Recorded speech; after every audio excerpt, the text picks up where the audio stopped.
Oi, pessoal, eu sou o Washington Oliveto. Aquele meu comentário de sempre. O podcast de um publicitário não poderia deixar de ter um patrocinador. O meu é a Bradesco Seguros. WCast segunda temporada, direto da minha casa.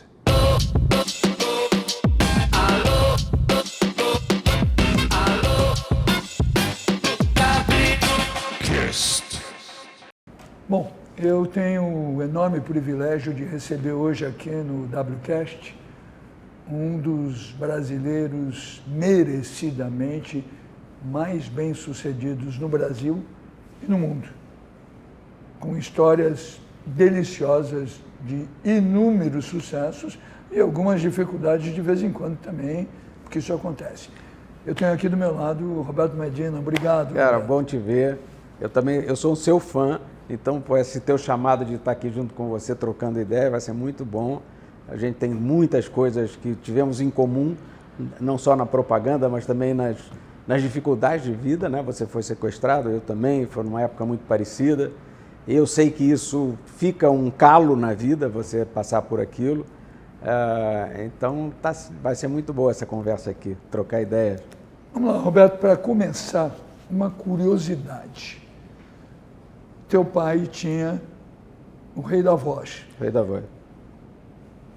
Ele se inspirou, por acaso, no Chico Alves? O Chico era meu tio. O Chico era teu meu tio. Eu nunca ouvi isso. Não, porque essa história não é contada. Quer dizer, o tio Chico, né, era tio Chico em casa, a gente perdeu ele muito cedo, eu tinha 6 anos de idade, mas o que acontecia?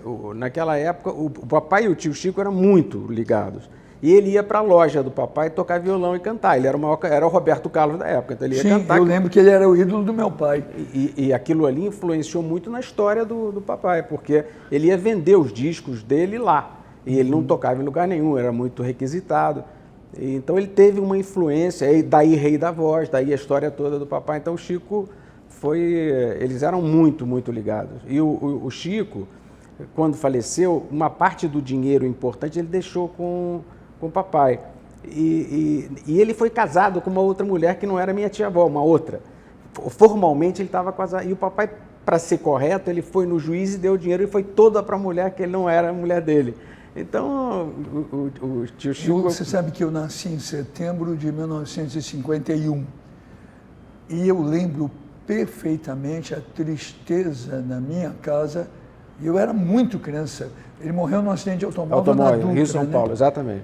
O quê? Em 53, possivelmente? Não me lembro. Eu tinha, mais ou menos, é isso mesmo. Eu acho que deve ter sido 53, 54. É isso aí. 53. E para o meu pai era uma tragédia, porque ele era o cantor do meu pai. Mais que Orlando Silva, que era o cantor das multidões. Que o papai lançou também. Porque o papai tinha uma função de mídia, né, que também, ele tinha o maior programa de televisão do Brasil, longe, aliás, do mundo naquela época. Você tem ideia do tamanho, Sammy Davis Jr. vinha tocar aqui no programa dele uma vez por mês, Connie Francis, Sammy Davis, o que seria hoje o casting do Rock in Rio, ele botava para tocar num programa ao vivo de 2 horas. E é um programa que atravessou todas as emissoras de televisão, começou na Tupi, Rio e depois TV Globo, terminou na TV Globo. E o último programa do papai foi muito simbólico, porque chegou um momento da vida do papai que ele resolveu enfrentar a ditadura. Então ele botou nas lojas painéis contra a ditadura, ele começou com uma questão econômica, discutindo uma questão econômica. E para mim, quer dizer, apesar de todo o sofrimento de uma família naquele momento, mas eu estava na sala dele quando vieram 4 generais mais estrelados do país, no auge da Revolução, e disseram, ele, como tinha um editorial no programa, disse: Medina, o seu editorial está indo para um caminho, e ele não estava batendo na ditadura, estava batendo na linha econômica do governo, está indo para um caminho que não é o caminho certo, e o papai não tinha flexibilidade na ação, ele era muito duro. E a conversa começou a escalar mais, aí o troço chegou num ponto que o cara falou assim: olha, então o seu programa vai sair do ar. Levantaram e foram embora. Passam uns 15 minutos, liga o Roberto Marinho. Medina, infelizmente, seu programa não pode sair mais. Ele me pegou pela mão, eu devia ter uns 16 anos, pegou pela mão, me levou para a TV Globo, para o Walter, que eu já conhecia de muitas vezes. E aí chegou para o Walter e falou assim: Walter, eu já te pedi alguma coisa? Eu falei: não. E o papai tinha influenciado muito na carreira do Walter. Não, ele falou, então eu vou te pedir uma coisa, eu quero que meu último programa vá para o ar. O Walter ligou para o Roberto Marinho, ele era indispensável naquele momento, o Walter ligou, falou, eu vou botar o último programa no ar. Aí a emissora a Globo entrou com um cartaz dizendo que ela não assinava nenhuma das histórias que vão ser contadas nesse programa. Entrou no ar o editorial, como o papai falou para os militares, e aí cortaram do Sumaré e foi a última vez que ele foi para o ar. Então, ele tinha ele era, eu estava falando outro dia com o Eduardo Paz, ele era um gestor do Rio sem ter nada a ver com... Ele não gostava de política, mas ele gerenciava o Rio de Janeiro, fazia as festas todas do Rio, quer dizer, e não é pouca festa, não. No quarto centenário ele fez o ano inteiro, era festa toda semana, e bancada com o dinheiro dele e tal, porque ele era completamente... Eu contei uma história, que é uma história que eu conto, que mostra muito a relação dele, a relação dessa geração com a cidade. Quando ele briga com a Revolução quebrou ele. Começou a trabalhar os bancos, tudo quebrou ele. E ele, muito mal de vida já, uma época que eu fui trabalhar com ele, eu tinha perto dos 17 anos, eu fui trabalhar para ajudar. Ele, em determinado momento, veio uma fatura de 600 caminhões pipa. E a gente não tinha dinheiro para pagar os funcionários. Eu falei, porra, pai, estão falsificando a tua assinatura. Ele falou, mas por quê? Eu falei, 600 caminhões pipa d'água. Aí ele virou para mim indignado, falou, porra, você vem trabalhar por que caminho? Eu falei, pelo mesmo que o seu. Não está vendo que o aterro está seco? Ele regou o aterro 6 meses, e me proibiu contar essa história. Ele regava o aterro inteiro porque estava seco.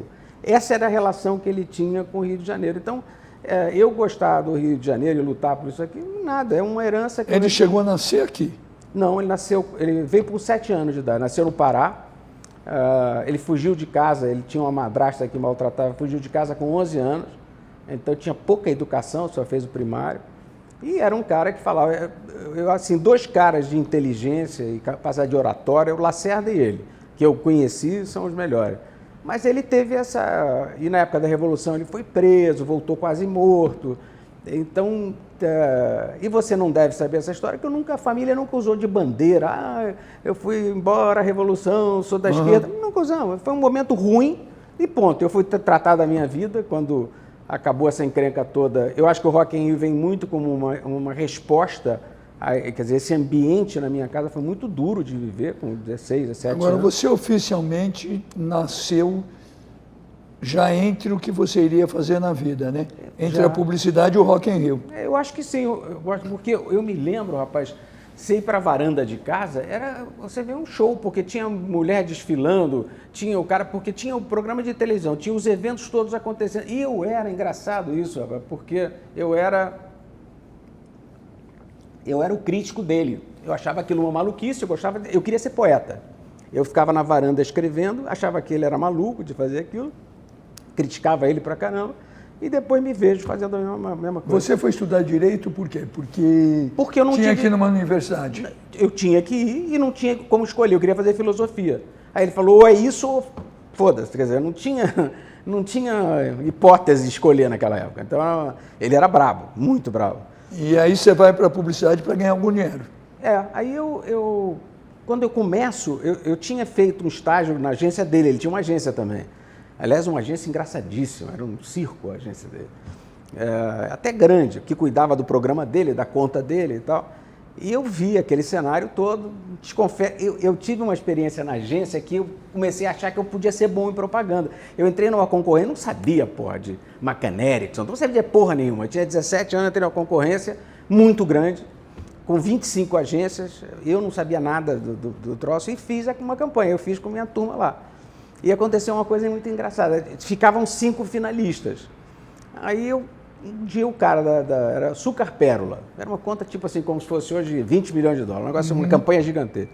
Aí o cara me chama, eu tô nervoso para aquela porra, para ir lá. Quando eu cheguei, o cara disse assim, olha, vou fazer uma coisa que eu não posso fazer. Eu vou mostrar uma campanha de um concorrente seu. Ele pegou a campanha da Denison, abriu a campanha da Denison. Denison nessa época era uma boa agência. Grande, uma agência grande. Abriu a campanha, eu falei, nem precisa continuar, a minha campanha é uma porcaria. Eu falei, cara, eu não sabia como era. Ele falou, olha, mas os caras já gostaram muito de você, gostaram da tua ideia. Agora não dá para você concorrer. Então eu vou fazer o seguinte, vou dar 15 dias de prazo para você refazer sua campanha. Arrumar a tua ideia. Eu fiz. Aí fiz sozinho mesmo, com a turma, e ganhei. Então eu falei, pai, eu devo saber alguma coisa disso. E aí acabei entrando na Artplan, que era uma housezinha com 8 pessoas. E aí, rapaz, aí foi rápido. Na Artplan foi rápido. Eu vou pular um pouquinho para frente, mas depois a gente volta. Uma história engraçada, né? Eu trabalhava na DPZ em São Paulo. A DPZ tinha a reputação da mais criativa agência brasileira. Eu tinha os meus 3 empregadores, caras diferentemente sensacionais, tanto o Roberto Ailib, quanto o Petit, quanto o Saragossa. Eu muito ligado no Petit, particularmente, garoto com fama de menino prodígio da publicidade, porque eu tinha ganho um leão de bronze em Veneza com o primeiro comercial que eu tinha escrito. Qual era o comercial? Era um da torneira Deca, que virou meu cliente a Deca o resto da vida. É isso tipo aí. COFAP, esses Isso clientes aí. que vão ficando. Isso aí. Entre os clientes que nós tínhamos na DPZ, a gente tinha a Seagrams Distillers, que era do seu Bronfman, um homem muito rico, Isso aí. que chegou a ter um Boeing dele pintado pelo Alexandre Calder. Você sabe como eu perdi a conta da Seagrams? O Bronfman, na época do Sinatra, ele veio com o Sinatra. E aí eu dei um almoço na agência, tinha um restaurante, a agência era bonita pra caramba. Tinha um restaurante e tal, e foi o Bronfman, foi o Zé Gonçalves, que era o presidente. Aí o Zé Gonçalves me chama antes do almoço e disse assim, olha, eles vão me demitir. Se você ficar quieto, pô, você vai continuar com a conta. Era um italiano que estava entrando. Agora, eu vou te fazer um pedido. Eu nunca te pedi nada. Eu te prestigiei nos momentos mais difíceis. Eu vou te fazer um pedido. Você pode me defender? Mas aí você vai perder a conta se você não for bem na parada. Eu falei, pô, claro. Entrei no almoço e me perdi a conta naquele dia. Mas nessa época, a gente na DPZ fazia Seagrams. Imagina os meus 2, Petit e Saragossa, que amavam artes plásticas. Tem um cliente que tinha um avião pintado pelo Calder. Nunca tinham visto o Bronfman, mas era a glória. E a gente estava fazendo um trabalho muito bom. Tínhamos acabado de fazer um comercial da campanha, que era uma campanha internacional da Seagrams, Drink Moderately. Ah, que espetáculo. Beba com moderação. O menino transformando. Bem, lindo, lindo. Do menino sorrindo, ele ficou muito melhor que o trabalho norte-americano. Espetacular. A Seagrams, na época, queria fazer volume no Brasil, vender muito, e ela tinha uns produtos de pequena escala, como o whisky Chivas Regal. E aí eles compraram daquele José Gonçalves o rum Montilla, que era dele. Montilla era a bebida mais vendida no Brasil por causa da Cuba Libre, principalmente no Norte e Nordeste. Aí eu já estava naquela DPZ do menino sorrindo, a gente estava com prestígio, e eles me deixaram fazer uma campanha do rum Montilla. O rum Montilla, ele tinha no rótulo dele, o Roberto vai lembrar, um pirata com papagaio no ombro. Isso aí. E eu resolvi fazer um outdoor e um comercial que para a época eram revolucionários, porque era o rótulo do Montilla, só que não tinha o pirata, só o papagaio, e o título era O Pirata Saiu para Tomar um Montilla e Já Volta. Muito bom. Aí fez um sucesso aquilo, e aí por causa daquilo nós ganhamos mais uma conta da Seagrams, que era o lançamento da Cachaça de São Francisco. Cachaça de São Francisco. Aí fizemos aquela caixa bonita de madeira, linda. E foi um fracasso rotundo. O brasileiro não queria uma cachaça de rico. Exatamente. E a campanha, o tema era rico também bebe cachaça. Então, teoricamente, a gente era a agência bacana da Seagrams, até que um dia surge um comercial do Whisky Passport. Isso aí. Com o David Niven. Você sabe como é que... Como é que vocês fizeram? Rapaz, vocês eram a agência da história e tal, no top, e eu começando. E eu não tinha nem a conta, eu tinha um negócio do Mansion House, que era ponto de venda. E aí um dia vou para um cara que eu não conhecia, e ele me pediu um cartaz de ponto de venda, eu fiz o cartaz, aí eu levei a história do David Niven. Aí o sujeito, um gerente, o cara ficou vindo, Aí ele falou, espera aí. Foi embora, meia hora depois ele voltou, eu vou te apresentar o presidente da empresa, Zé Gonçalves. Aí me apresentou e eu contei a história, Dave Nível, um endorsement, porque estava desmoralizado o produto, porque você tinha que botar a indústria brasileira, e não era indústria brasileira, era engarrafado. Ele era engarrafado e existia um preconceito. Exatamente, tinha um preconceito e não era. Aí eu conto a história do Dave Nível, e eu nunca tinha falado com o Dave Nível. Eu queria um endorsement e sugeri ele, e eu disse que eu tinha. Porque para entrar ali, vocês tinha que bancar o macho na história. Aí contei aí o Zé Gonçalves, eu tinha o Mendes House, mas o Mendes House não tem verba para isso. Tinha um homem lá também chamado Rogério Bering, você lembra? Esse que era um homem do dia a dia. Era esse. O Rogério que era o cara que estava segurando. Aí eu, Rogério e o Zé. Aí o cara falou assim, posso fazer com Passport. Aí eu falei, qualquer um. Eu pegar o Passport, então aí era aquele sabor de pegar um pedaço da conta de vocês, era eu começando, né? Aí eu falei, tá bom, então eu faço. Mas eu não tinha contato nenhum com o Dave Nível, não tinha nada do Dave Nível. E ele falou, quanto custa? Se eu não dissesse alguma coisa, eu não fazia aquele... Eu falei, $600 mil. Aí o cara, pode fazer. Era o número que eu habitei ali, porque eu não tinha nem pensado nessa porra. Bom, fui fazer, consegui fazer, ficou lindo o filme. Era muito bonito. A gente ficou 15 anos em primeiro lugar de venda e aí comecei a conquistar um produto atrás do outro. Aí fiz Sinatra na sequência, que foi dramático, o negócio do Sinatra, rapaz. Foi dramático porque Desculpa interromper, Roberto, só estamos Claro, no Sinatra, mas é que eu tenho curiosidade, mas eu tenho quase certeza que foi você que fez. Uma coisa que sempre marcou muito o teu trabalho, e o meu também, é o fato da gente gostar da publicidade, mas achar que a publicidade não é só um bom comercial, um anúncio. Exatamente. É isso que... E a gente já fazia isso fazia tempo. Eu lembro que as entrevistas do Pasquim tinham o Whisky Passport. Isso mesmo. É isso aí. Eu acho que tinha você por trás disso. Eu acho também. Eu não lembro como é que foi, mas eu acho também. Eu vejo... como a gente era uma agência pequena, era uma produção de matéria. E eu fazia isso muito naturalmente. Quer dizer, é engraçado, às vezes é que eu tinha um hábito. Eu acordava cedo e ia andar aqui na praia. Eu fiz grandes campanhas andando aqui. Aliás, era aqui, eu morava ali naquela esquina. Eu andava por aqui e saía com a porra das campanhas prontas. É meu dia. E eu tinha um parceiro que você conheceu, que era o Evandro Barreto, que faleceu. Ótimo.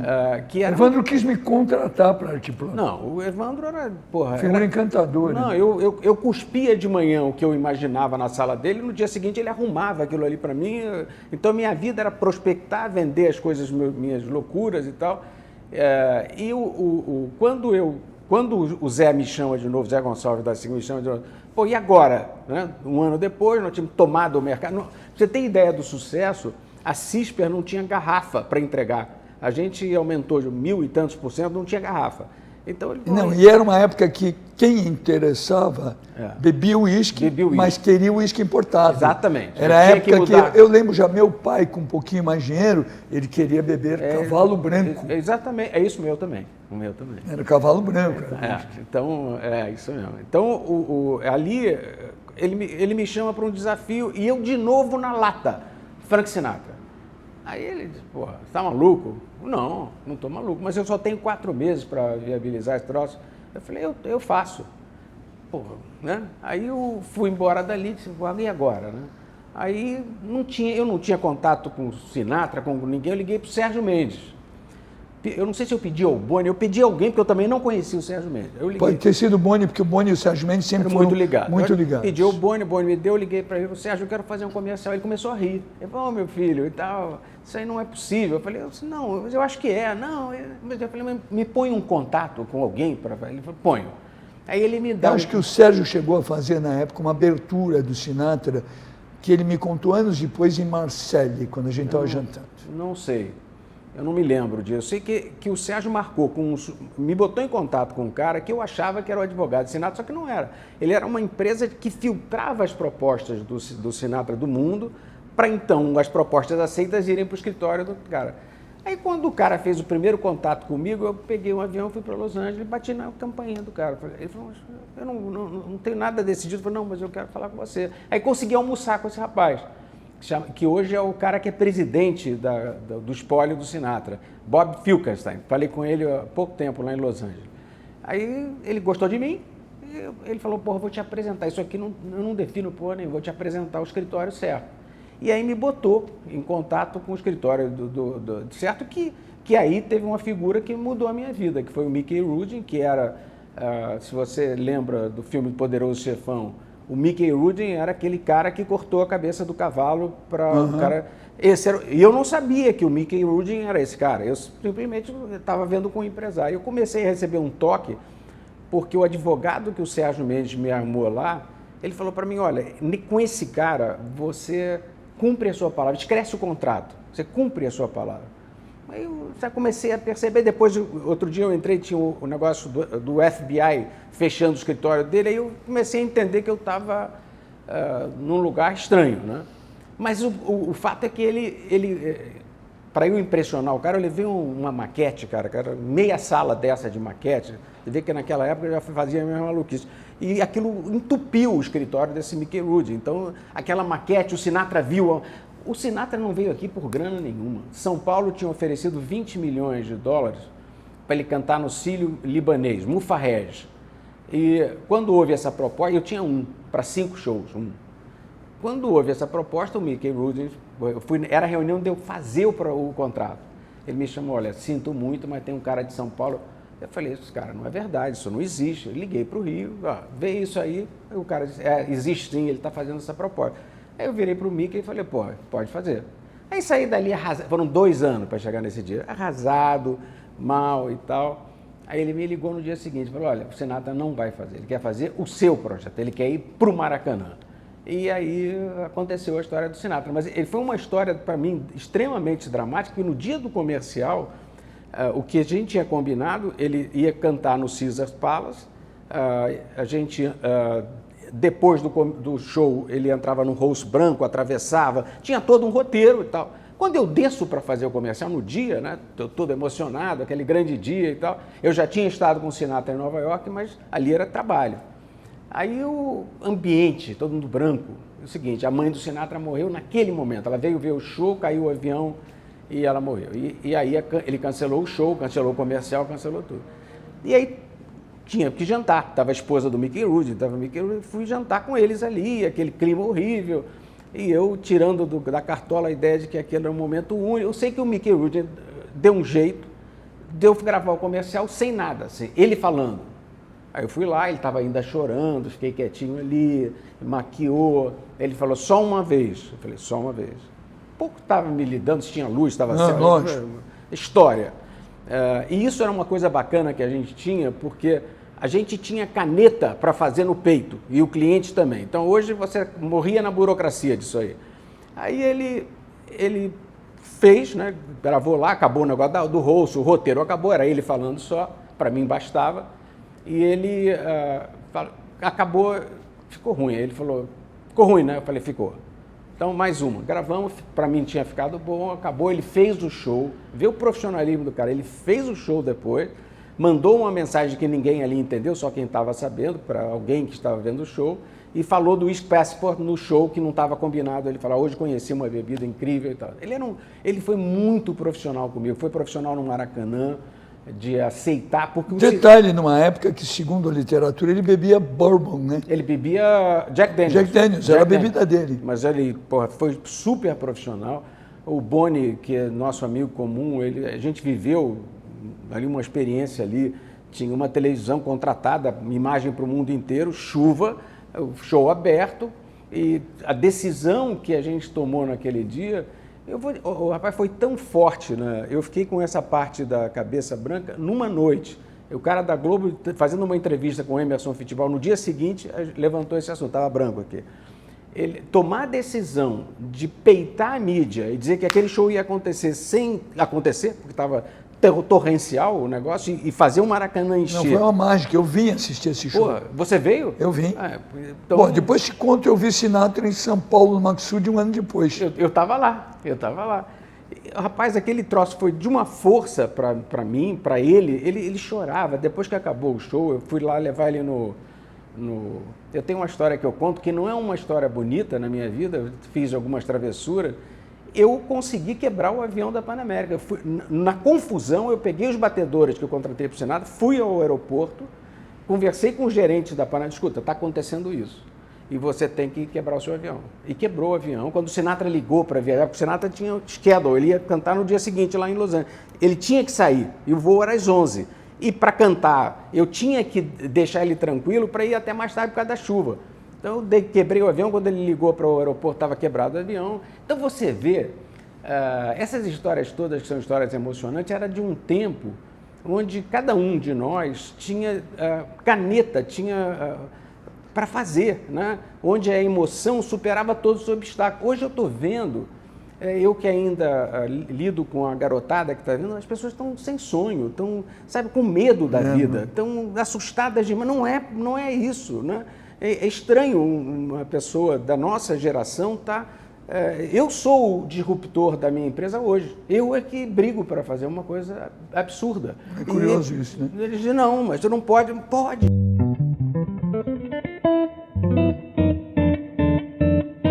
Você talvez conheça, tem uma história do Sinatra que eu adoro todas as histórias do Sinatra. Eu também sou apaixonado. Eu li todas as biografias do Sinatra, tudo e tal.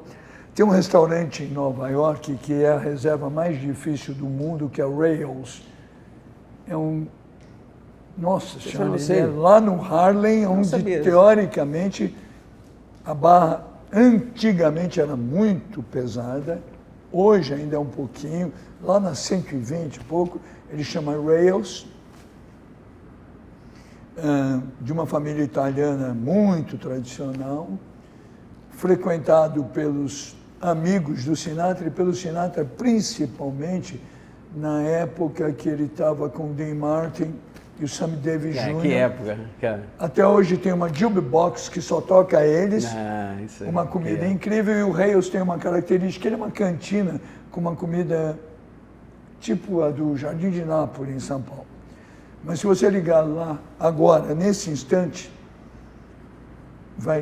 eu te dou o telefone do Rails. Vão atender, vão dizer assim, aqui, Rails, boa tarde. Reservas só em 2022. Caraca, se você ligar em 2022, vai ser Rails, boa tarde, reservas só em 2023. E esse lugar, ele só é frequentado por quem tem a mesa. E o Sinatra tinha uma mesa dele o ano inteiro, como as outras pessoas tinham, e eu fui lá porque um amigo meu, que era o segundo cara no mundo da Playboy, na verdade, ele que mandava na Playboy, amigo de infância do Hugh Hefner, me levou. Ele tinha uma mesa, todo mundo usa chapéu borsalino, é um filme. Legal. E o Sinatra tinha histórias maravilhosas, que ele frequentava o Rails, e muita gente não acreditava que ele era ele, gente muito importante. E ele, pessoalmente, não aparecia o cabelo que já tinha caído um pouco e tal.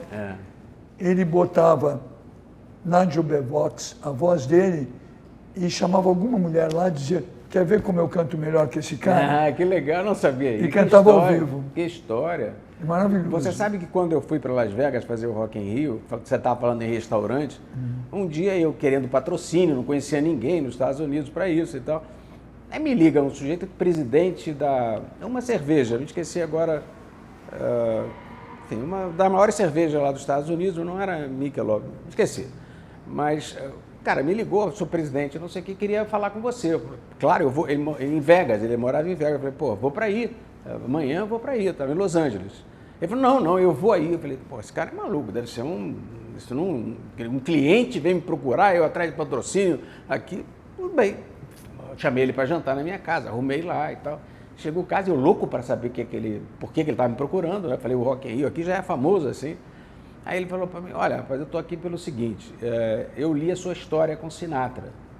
Eu falei, sim, porque saiu no vários jornais lá de Las Vegas. Eu li, e, porra, aquilo ali eu quero te contar a minha. Eu era garoto e vendia bebida. Ele hoje é o maior distribuidor de bebida dos Estados Unidos, número 1. Eu vendia bebida. E aí eu era muito pequeno. E o meu principal cliente, 90% da minha venda era para o Caesar. E aquilo era o meu cliente. Um dia me liga o dono, o presidente do Caesar, para mim ir lá. Eu fui, ele falou, meu filho, estou com um problema sério.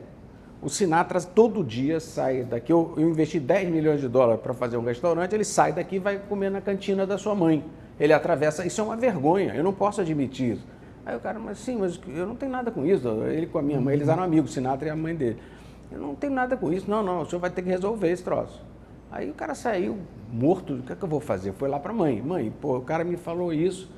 Aí a mãe dele ligou para o Sinatra, porra, está acontecendo isso. Aí o Sinatra chamou ele e disse, qual é a sua bebida mais cara? É essa aqui, champanhe. Tá. Aí ligou para o presidente do CISA, olha aqui, a partir de hoje, todas as mesas do CISA vai ter essa champanhe, você vai comprar essa champanhe. E eu nunca vou comer no seu restaurante, eu vou continuar comendo na comida. E ele aí se tornou o principal vendedor de Las Vegas e hoje é dos Estados Unidos inteiro. Maravilha. Aí ele falou, eu tenho que te dar conta. Pois eu tenho que te dar, a tua história é igual a minha. O Sinatra realmente... Sabe que eu aprendi anos atrás, o melhor restaurante de Gênova chama Zefferino, tem livro e tem as fotos. O Sinatra saía de Chicago com o avião dele para jantar no Zefferino. Incrível, né? Agora, eu vou dizer uma coisa, assim, do ponto de vista de magnetismo, carisma, eu me lembro que quando eu contratei ele, as pessoas diziam, não, a afinação da voz dele, ele não precisa cantar.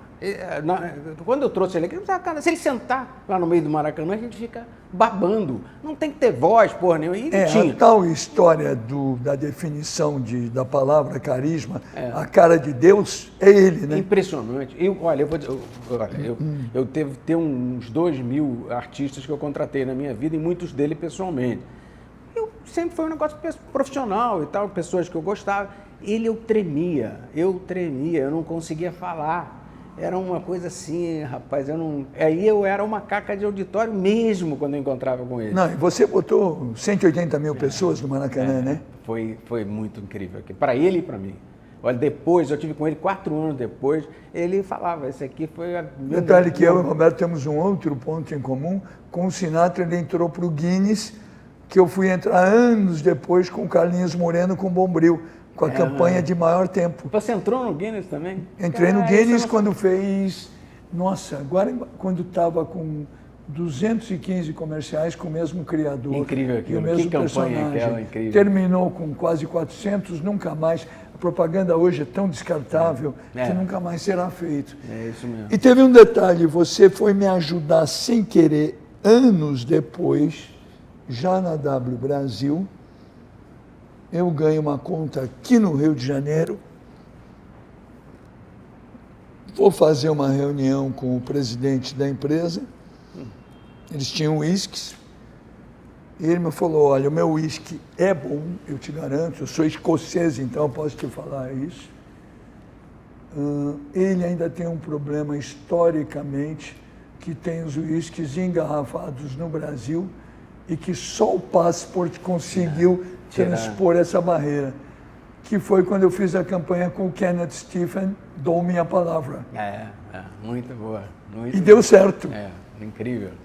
Foi engraçado, né? A gente tem uns pontos de contato, né? Você, num lugar, apesar de colado aqui, São Paulo e Rio são muito distintos. Eu agora estou aprendendo mais o São Paulês, que é o jeito de São Paulo. Eu acho que aqui, essa coisa da praia, democratiza mais a relação. Vocês têm mais ritual do que nós temos de ritual aqui. E a gente, em pontos de... Eu me lembro, rapaz, quando eu fui para São Paulo, que eu não me habituei também. Eu fiquei um ano lá com a agência, mas não me habituei ao ritmo. Quem deixou a agência bem lá foi o Rodolfo já, né? Foi. O Rodolfo agora está nadando. O Rodolfo é mais pragmático. Eu era aquela coisa de estar ali apaixonado. O Rodolfo é um puta executivo, está arrebentando como executivo. A agência toda cresceu muito. Mas eu acho que ele vive um momento diferente. Eu vejo assim, não é... A minha época foi divertida. Foi extremamente divertido. Fazer propaganda era muito divertido. Sim. A gente trabalhava muito, mas era muito legal. Dava risada, ganhava dinheiro e os clientes e agências se amavam. Escuta, você estava falando de um cliente seu, Piraquê, era um cliente seu, 20 anos. Eu tinha cliente, o Bradesco foi 30 anos, o grupo do shopping foi 30 anos. Eu até hoje passeio de barco com o Alexandre Grandene. Então, mas é isso. Quer dizer, havia uma relação fiel entre as pessoas. Você não estava preocupado em ficar com a conta. Você estava preocupado em fazer o melhor para o cara. Você era uma extensão do negócio. Hoje não, hoje parece banco. As agências parecem empresas de Eu planejamento. tive um episódio, Roberto, que é tão significativo disso. E uma vez eu estava indo para Nova York, eu e a Patrícia, de repente entra um casal, um senhor mais velho, e a mulher dele que parecia a nova mulher. Primeira classe, aquela história, não nos falamos, não nos conhecíamos.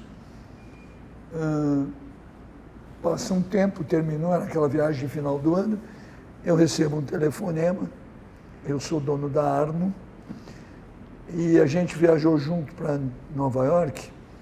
Eu não assisto televisão, mas a minha mulher falou que quem faz os comerciais bons é você. Então, legal. Você não quer me visitar? Eu fui lá na Arno, eu falei, olha, seu Arno, o senhor tem uma house, o senhor tem fama pelos veículos de ser um cliente difícil. Mas eu acho que a house não é bom para o senhor. Eu, anos atrás, quando eu não tinha minha agência, eu trabalhava na DPZ, eu trabalhava para a Valita, o seu concorrente, e tinha uma imagem de que a Valita era um produto mais feminino, no mercado feminino, e que a Arno era um produto bom, mas meio masculino demais, talvez um pouco reflexo da sua personalidade. Bom, moral da história, ele falou, o que eu faço? Eu falei, olha, o senhor para de ter a house e escolhe uma boa agência, não precisa ser a minha, não. Pode ser uma outra, tem outras boas. Aliás, um critério, o senhor vê os trabalhos que eles já fizeram, isso aí. Poucas agências, e vê também o pessoal que trabalha lá. Aí o senhor soma os trabalhos que o senhor gostou, com quem o senhor foi com a cara. É isso mesmo. E está por aí. pronto. É isso né? aí. Era assim. Bom, aí ele me entregou a conta, nós fizemos um grande trabalho para ele, um grande trabalho. Os comerciais bons, como Fernanda Montenegro, Marília Pera e Regina Duarte, cada uma dizendo que o comercial dela era melhor, usando as competitividades das atrizes e tal. E ele era um cliente que ele fazia, na época, comerciais e cartazes ponto de venda. Ele confiava em mim, que ia lá uma vez por ano, contava os comerciais do ano, a gente produzia, ele pagava a comissão 100% do jeito que era, e eu nunca me esqueci disso, acabamos ficando muito amigos. No ano do segundo ano de trabalho, ele me chamou no Natal, ele falou, Washington, eu preciso dizer uma coisa para você, eu estou muito feliz com o trabalho, mas eu preciso te perguntar uma coisa, vocês estão ganhando dinheiro com a Arno? É isso aí, é isso aí. Aí eu falei, seu Carlos, o senhor é o melhor cliente da agência, o senhor dá menos trabalho. Incrível essa visão do cliente. Acabou isso hoje. Hoje ele quer saber como ele tira mais um dinheiro que você possa ter. Essa visão é estúpida. Eu me lembro que quando começaram a reduzir as taxas, eu colocava, escuta, para o seu negócio isso é insignificante. Para a agência você está dando um castigo grande, ela não vai ter receita para te dar. E esse negócio... E fora, Roberto, que a agência que consegue ficar boa é aquela que é bem remunerada, a ponto de jamais ter que contratar alguém quando ganha uma conta ou manda embora quando perde. Exatamente. Porque a máquina funciona. Exatamente. Eu acho que a gente está vivendo um momento que as receitas são pequenas. Você tem uma outra questão que você tocou aí, de raspão, que está difícil, com a quantidade de informações que você tem hoje no mercado, quer dizer, você fica velho em minutos, não é em meses e anos. Você fica velho em minutos, o cara já não sabe o que você está falando 2 horas depois, porque entra o TikTok, entra o Instagram, entra o Facebook, você lê o jornal, impacto de televisão, você enlouquece, né? E aí a gente não consegue contar uma história real. E aí você fica com umas medições de banco, quer dizer, o criador está esmagado. Eu vejo, a Artplan é uma agência do Rio de Janeiro, uma das grandes, das principais do Brasil, mas eu sinto pena do criador vivendo, porque é tanta informação que o cara tem que se mexer, que o produto é uma porcaria. E a loucura é a seguinte, é uma obsessão por quantificar, por metrificar mas só dá para metrificar algo que aconteceu. É isso mesmo. E só acontece se tiver uma ideia. Sempre vai precisar da ideia que hoje não está valorada. Se você olhar nos últimos anos, é difícil você lembrar de uma publicidade boa, é difícil das pessoas cantarem alguma coisa. Tem um problema, claro, que como é muito mais difícil você fazer aquele GRP que a gente fazia, que você informava o cara 4 vezes e ele lembrava de você. É muito mais difícil, mas dá para fazer. Dá. Porque hoje também... Por exemplo, eu estou fazendo aí um projeto no TikTok que você usa o consumidor para fazer a sua campanha. Eu estou dando prêmio para o cara que fez a música mais engraçada com o tema do Rock in Rio. Então ele ficou falando... Mas a verdade é a seguinte, você, eu, bons profissionais, a gente sempre transformou o consumidor em mídia. É isso aí. A gente inventava a rede social de quando não tinha rede social. Escuta, eu cansei de ver gente falando, você viu o David Niven? Olha, se você olhar nos tempos de criança, a rede social era a pracinha do interior. O cara lá no alto-falante, e o cara dava um folheto. Eu tive sobre rede social interessante, eu fiz uma campanha política, eu fiquei 10 anos fazendo marketing político, me arrependo, mas enfim, fiz. Campanhas vitoriosas, mas não importa, você mistura a coisa de cidadania, é um projeto, não é legal. Eu nunca mais faria marketing político, mas nessa época eu tinha o candidato que eu estava fazendo a campanha era Moreira Franco e o Brizola era o concorrente. E eu me lembro, naquela época você podia investir na comunicação, então eu fazia mídia da Globo, 400 GRPs por semana, estava falando com 9 milhões de pessoas e eu, pouco antes da eleição, o Brizola e o Moreira muito juntos, eu passo em Miguel Pereira, que eu tinha uma casa no interior, que tem meia dúzia de pessoas, estava o Brizola, uns cavalos assim na esquina, numa farmácia, e ele dando uns papeletos. Eu parei e fiquei olhando aquilo, esse cara é maluco. Porra, eu tô aqui com 9 milhões, ganhou a eleição. Com um papelzinho na esquina ele ganhou a eleição. Porque a autenticidade daquela história era uma outra história que eu não estava fazendo. Então, essa coisa da rede social, de forma diferente, a humanidade, era o grupinho que ia formando, ia falando. Hoje é um canhão gigantesco. Eu costumo brincar que o Instagram, no fundo, antigamente tinham chatos que, quando eles viajavam, eles convidavam os amigos por um fondue e uma projeção de slides. O Instagram hoje é a projeção de slides sem o fondue. É isso mesmo. Essa boa, essa do slide tá boa. Mas você sabe, Roberto, te contar uma história gozada do ano do Sinatra no Maxud, porque eu acompanhei muito de perto. Você tinha feito aquela mágica toda no Sinatra, Maracanã e tal.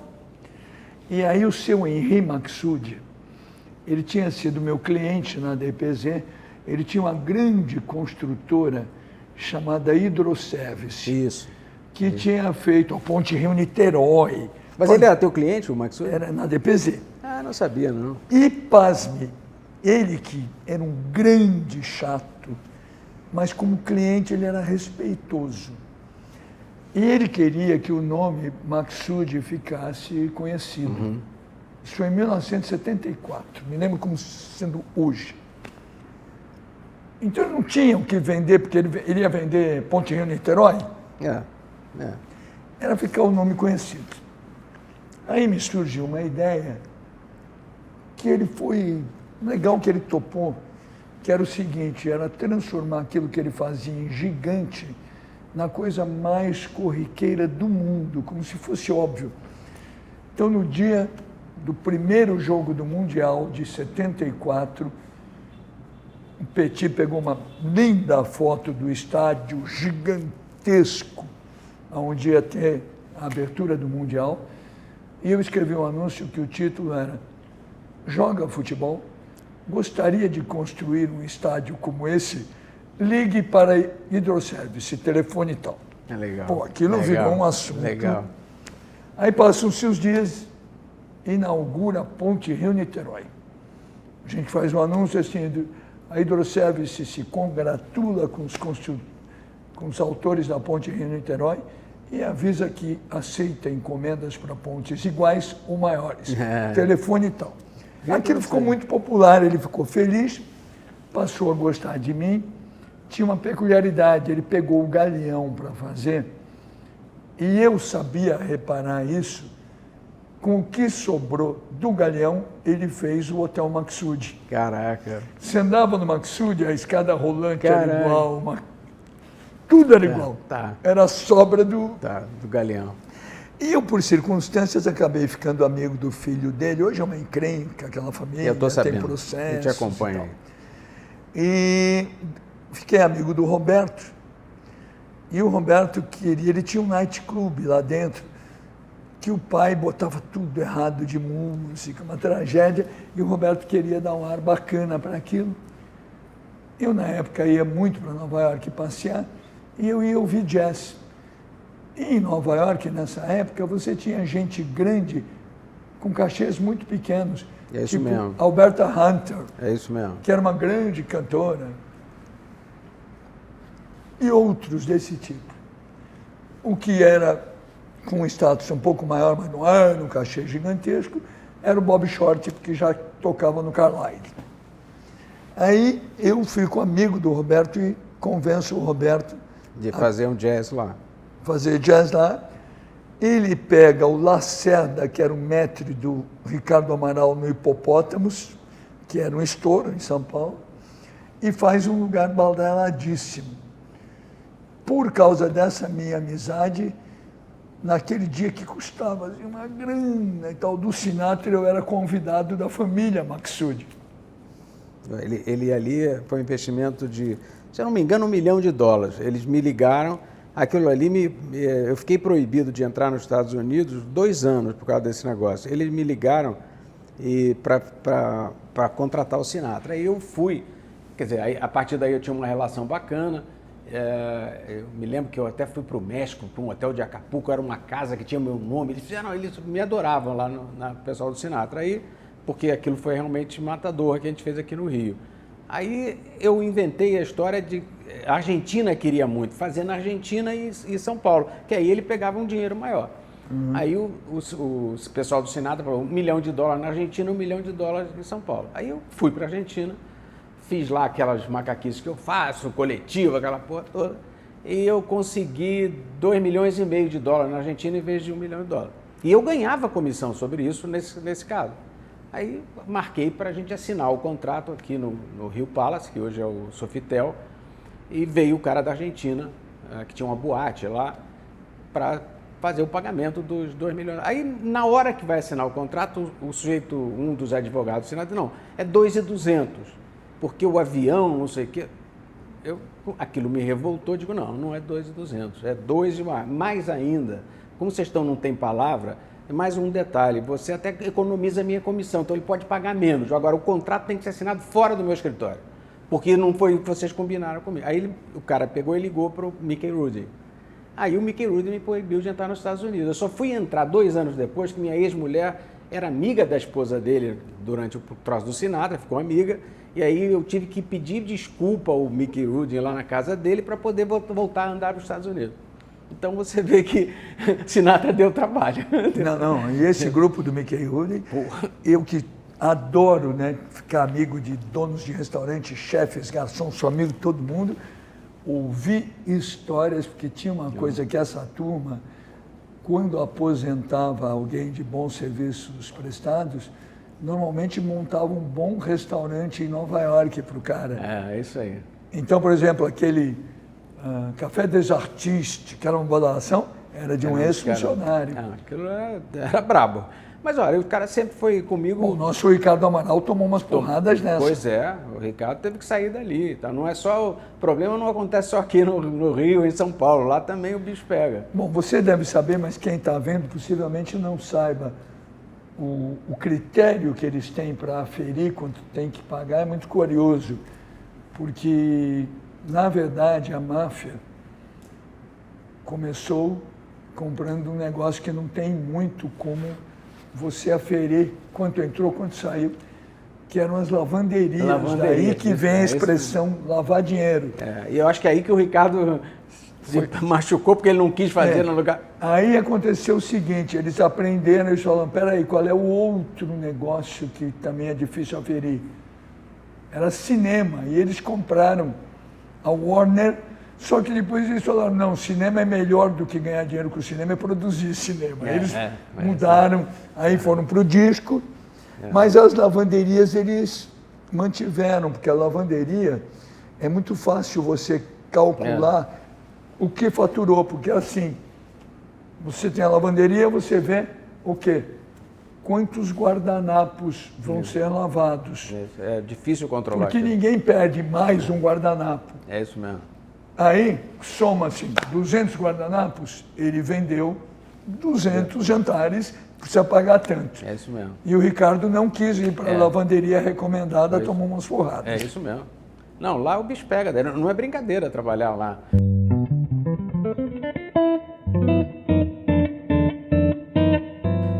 Eu acho assim, que eu agora tive a experiência de fazer o evento lá, e eu fiquei sócio até da Live Nation, e o presidente da Live Nation foi engraçado, porque eu cheguei lá, né, eu fiz uma coisa legal, que foi, eu consegui tirar todos os painéis, botar o nome do Rock in Rio em todos os painéis da Times Square, todos, e consegui fechar uma quadra.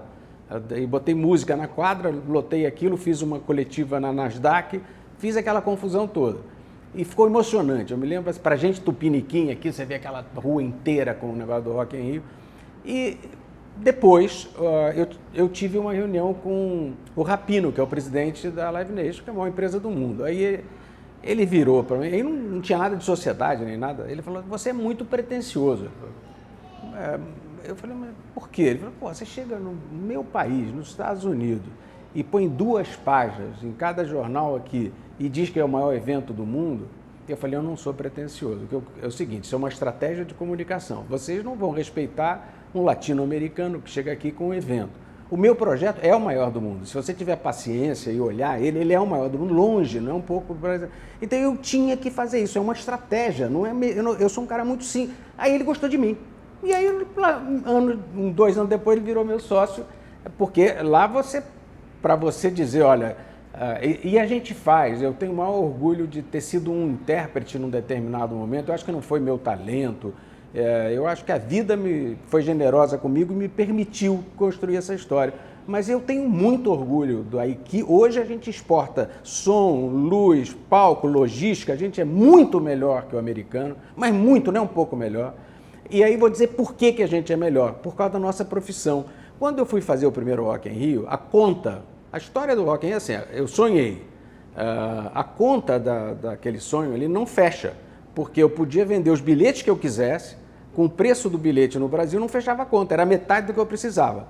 Eu, publicitário, assim, bom, então como é que faz isso? Não vou fazer, eu vou fazer. Vou trazer a marca. Marca num evento desse era absurdamente débil mental o cara que tocasse esse assunto. Porque é um evento sujo, lama, cagada, problema. Eu falei, eu tenho que conseguir vender uma estrutura profissional extremamente sólida para isso. E aí eu fiz um projeto que não contava com a banda só. E o americano não precisava fazer isso. E até hoje, você vê, o maior patrocínio dos Estados Unidos é o Lollapalooza de Chicago. O Rock in Rio é 5 vezes maior, o Brasil é 12 vezes menor que o mercado americano de patrocínio e a gente é 5 vezes maior que o maior evento americano. Por quê? Porque eles não sabem fazer comunicação disso. Eles não fazem porque eles não querem, eles vendem bilhete e ganham dinheiro. No nosso caso, se vendesse bilhete só, você não pagava nunca a conta. Então a estrutura se sofisticou profundamente. E graças a Deus eles não aprenderam isso. Eles fazem lá, vendem o bilhete, continuam, são felizes vendendo bilhete. Então, de repente, o que aconteceu foi que um momento muito difícil para botar de pé aquilo sofisticou a nossa entrega, tanto a entrega física quanto a entrega de comunicação. E aí vira um grande projeto. Então, a cabeça da gente foi diferente, foi um caminho diferente. E eu me sinto muito assim, sabe, eu tenho o maior orgulho de ter podido viver isso, de ter podido entregar um negócio que era... Não, é sensacional.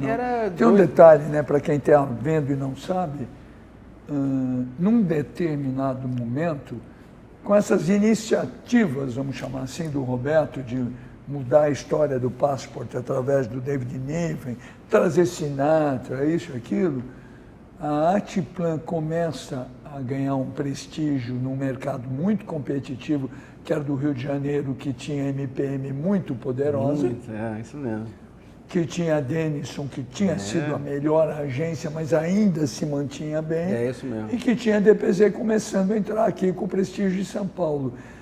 E a Artiplan, inclusive, começa a dar oportunidade para profissionais que viraram muito grandes, casos específicos do Nizam e do Fabinho Fernandes. O Nizam, ele tem muito a ver com a história do Rock in Rio. Eu não conhecia o Nizam.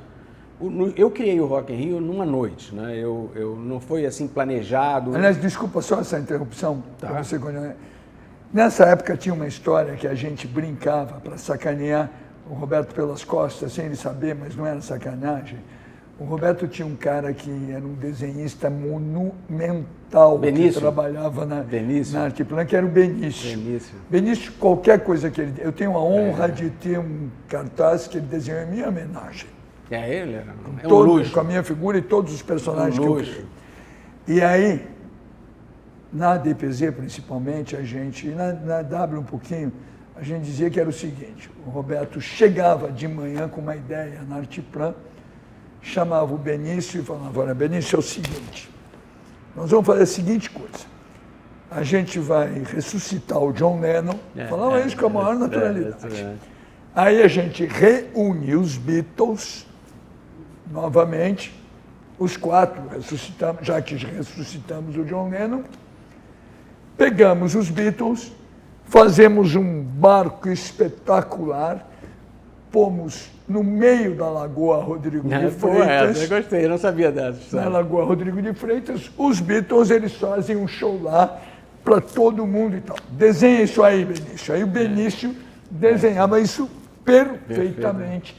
O Roberto botava embaixo do braço, saía vendendo e vendia. Entendi, isso mesmo. Arrumava patrocinador. Que isso Era isso mesmo. a Eu não brincadeira sabia dessa, que a eu gente não sabia fazia. dessa. Essa eu não sabia, mas é boa. Mas eu quando eu tive a ideia do rock, ele tinha nome, ele era do tamanho, era muito parecido. Numa noite, eu estava numa empolgação. Naquela época a Artiplan tinha 8 duplas. Eu mandei reunir todas as duplas, tipo 9 da manhã, acorda quem não tá. Vai. Aí reuni a cara, blá, blá, blá, contei minha história toda. Silêncio. Cara dos caras, assim, tipo, teriam me demitido se eu não fosse o presidente. Aquela cara assim. Aí foi saindo todo mundo. Eu fiquei meio sem reação também. Saindo todo mundo. E o Nizam, que eu não conhecia, conheci nesse dia, ele ficou. Aí ele não era, naquele momento, não era nenhum redator das grandes duplas e tal. Aí ele falou: olha, isso que você está falando é genial e tal, mas o problema é dar credibilidade a esse teu discurso. Eu, se fosse você, ia mais pela coisa empresarial. Você tem que dar um... Eu olhei, vamos fazer um texto disso? Aí sentamos nós dois. O primeiro texto do Rock in Rio foi o Nizam que fez. E aí ele deu a ideia do Eu Vou logo naquele dia e tal, e acabou. Foi a participação dele. O Nizam, nessa época, ele estava também fazendo uma coisinha em rádio para ganhar um dinheirinho. Eu conheci o Nizam. Eu não conhecia ele. Eu conheci o Nizam numa situação muito curiosa. Eu conheci o Nizam, eu ia muito para Salvador. A Luísa, minha primeira mulher, que nasceu no Rio de Janeiro, o pai era sergipano. Eu brinco até que eu casei com o pai dela, eu adorava o pai dela. E a gente ia muito para Salvador, ficava lá no Enseada das Lajes e tal. O Duda Mendonça estava ganhando uma certa visibilidade. A DM9 era o que, para a Bahia, o que a Artiplan era para o Rio. É isso mesmo. Mas você sabe de uma coisa? Eu ficava muito irritado, eu não conhecia pessoalmente o Duda, e eu ficava muito irritado, porque eu fazia um anúncio imobiliário aqui, era uma conta muito grande, e saía a mesma campanha na Bahia. E aquele negócio me deixava irritado, ele arrumava uma coisinha e tal. Um dia me aparece o Duda, não conhecia, ele apareceu na agência: olha aqui, eu sou o Duda Mendonça, eu que copio os seus anúncios. Então eu vim conhecer você para você não ficar irritado, porque você faz muito bem, eu acho boa ideia, eu faço. Eu gostei dele. Ele não tinha esses problemas. Não tinha problema, você faz direito. Eu não... Mas aí eu conhecia já o Duda, não conhecia o Nizam? Eu também conhecia. E aí eu fui num lugar, eu sempre fui dessa mistura, sempre AM, FM. Eu fui num lugar em Salvador chamado Recanto do Sandoval, que tinha caldo de sururu, Flor de Plástico, uma banda ótima, e tinha assim, do prefeito a motorista de caminhão, uma mulherada e tal. E eu fui lá. música boa. Esse canto do Sandoval está numa música, inclusive, a música popular brasileira, você cantava lá no Riacho, Sandoval que me ensinou. Então. Aí eu estou lá, vem um rapaz gordinho, fala para mim, eu sou teu fã, não sei o que, era o Nizam. Falei, muito obrigado. Falei, o que você faz? Ele falou, eu sou estagiário da DM9. E aí, no outro dia, eu fui convidado pelo Duda para almoçar numa casa que ele tinha em Itaparica. Tá. Num lugar chamado Mar Grande. E aí eu falei, Duda, eu conheci no Recanto Sandoval um rapaz estagiário. Ele falou, ele é muito talentoso, mas ele é muito agressivo, eu preciso domar. Coisa que, inclusive, ele não conseguiu. E aí, o Nizam vem para o Rio, e aí acontece uma coisa que é muito curiosa. Existia um festival de publicidade muito bom aqui no Rio. O melhor festival de publicidade do Brasil era no Rio de Janeiro, da BP. Que quem tocava era um cara, você vai lembrar dele, chamado Jairo Carneiro. Claro. Que era um sujeito bom. Claro, bom. Você dava bem com todo mundo. Todo mundo e tal. Eu já era estrela da publicidade e tal, eu fui convidado para o júri desse festival. E aí, eu tinha vários comerciais que estavam ganhando prêmio. Você saía da sala quando era comercial teu e tal. Mas eu tinha um comercial que aquele ano tinha parado o país, que era o comercial Xambinho, Queijinho do Coração, com a música Carinhoso, cantada por crianças. Legal. Um show. Legal. No meio disso, aparece a campanha da Caixa Econômica Federal com o Luiz Fernando. Luiz Fernando. Isso aí. E a campanha era espetacular. E muito barata. Você sabe. Ela era brilhante. Mas foi aí que eu consegui pegar no tornozelo da MPM, porque eu sabia o valor dos filmes que eles cobravam. E aí a lógica, quando o Chico Abreu e o Nizam vêm com a ideia, aí eu digo, peraí, mas a gente podia gravar tudo num dia só. Não, tudo não dá, mas em 2 dias dá. Então você abre a câmera só 2 dias, eu faço 15 filmes. Aí quando eu fui para a empresa, escuta uma coisa. Meu filme, ele, era R$500 mil o filme que eles faziam no comercial. Eu falei, eu faço 16 por 700. Não, ele tinha um verbal brilhante, um ator brilhante e uma cultura nova naquele momento, que era muito a cultura boa. Prima do Asdrubal trouxe trombone. Exatamente, isso mesmo, é por ali. E já tinha tido anos atrás o coloquial do Carlinhos Moreno na Bombril. Então estava no momento para aquilo. Isso mesmo. Não, e o Nizam tinha uma coisa, porque as pessoas olham o Washington, olham o Nizam, dizem, que bom, que talento. Não, mas não é talento não, tem muito trabalho. Eu saía da Artplan, 11 horas da noite, e o Nizam estava embaixo. Olha aqui, tal coisa. Eu ia para meu sítio no interior e ele ia junto, mas ele não queria se descansar no sítio, ele queria me vender as campanhas dele. Então, tem muito trabalho, muito sofrimento. Eu acho que tem uma coisa para a geração atual, que é que a coisa venha pronta. Não vem pronto. Não. E a gente se decepciona mesmo, a gente pensa em jogar a toalha e não joga. Tinha um cara de propaganda, nem o Ferreira. Ele tinha um livrinho, que eu me lembro, que uma das primeiras coisas que eu li foi o livrinho dele, falava 25ª hora. Quando você acha que não dá mais, você está desesperado, é aí que vem o... Exatamente. Ele é absolutamente certo. Mas aí aconteceu o seguinte, Roberto, eu estou lá no júri do festival, consenso do júri, prêmio melhor comercial do ano, Xambinho, Queijinho do Coração.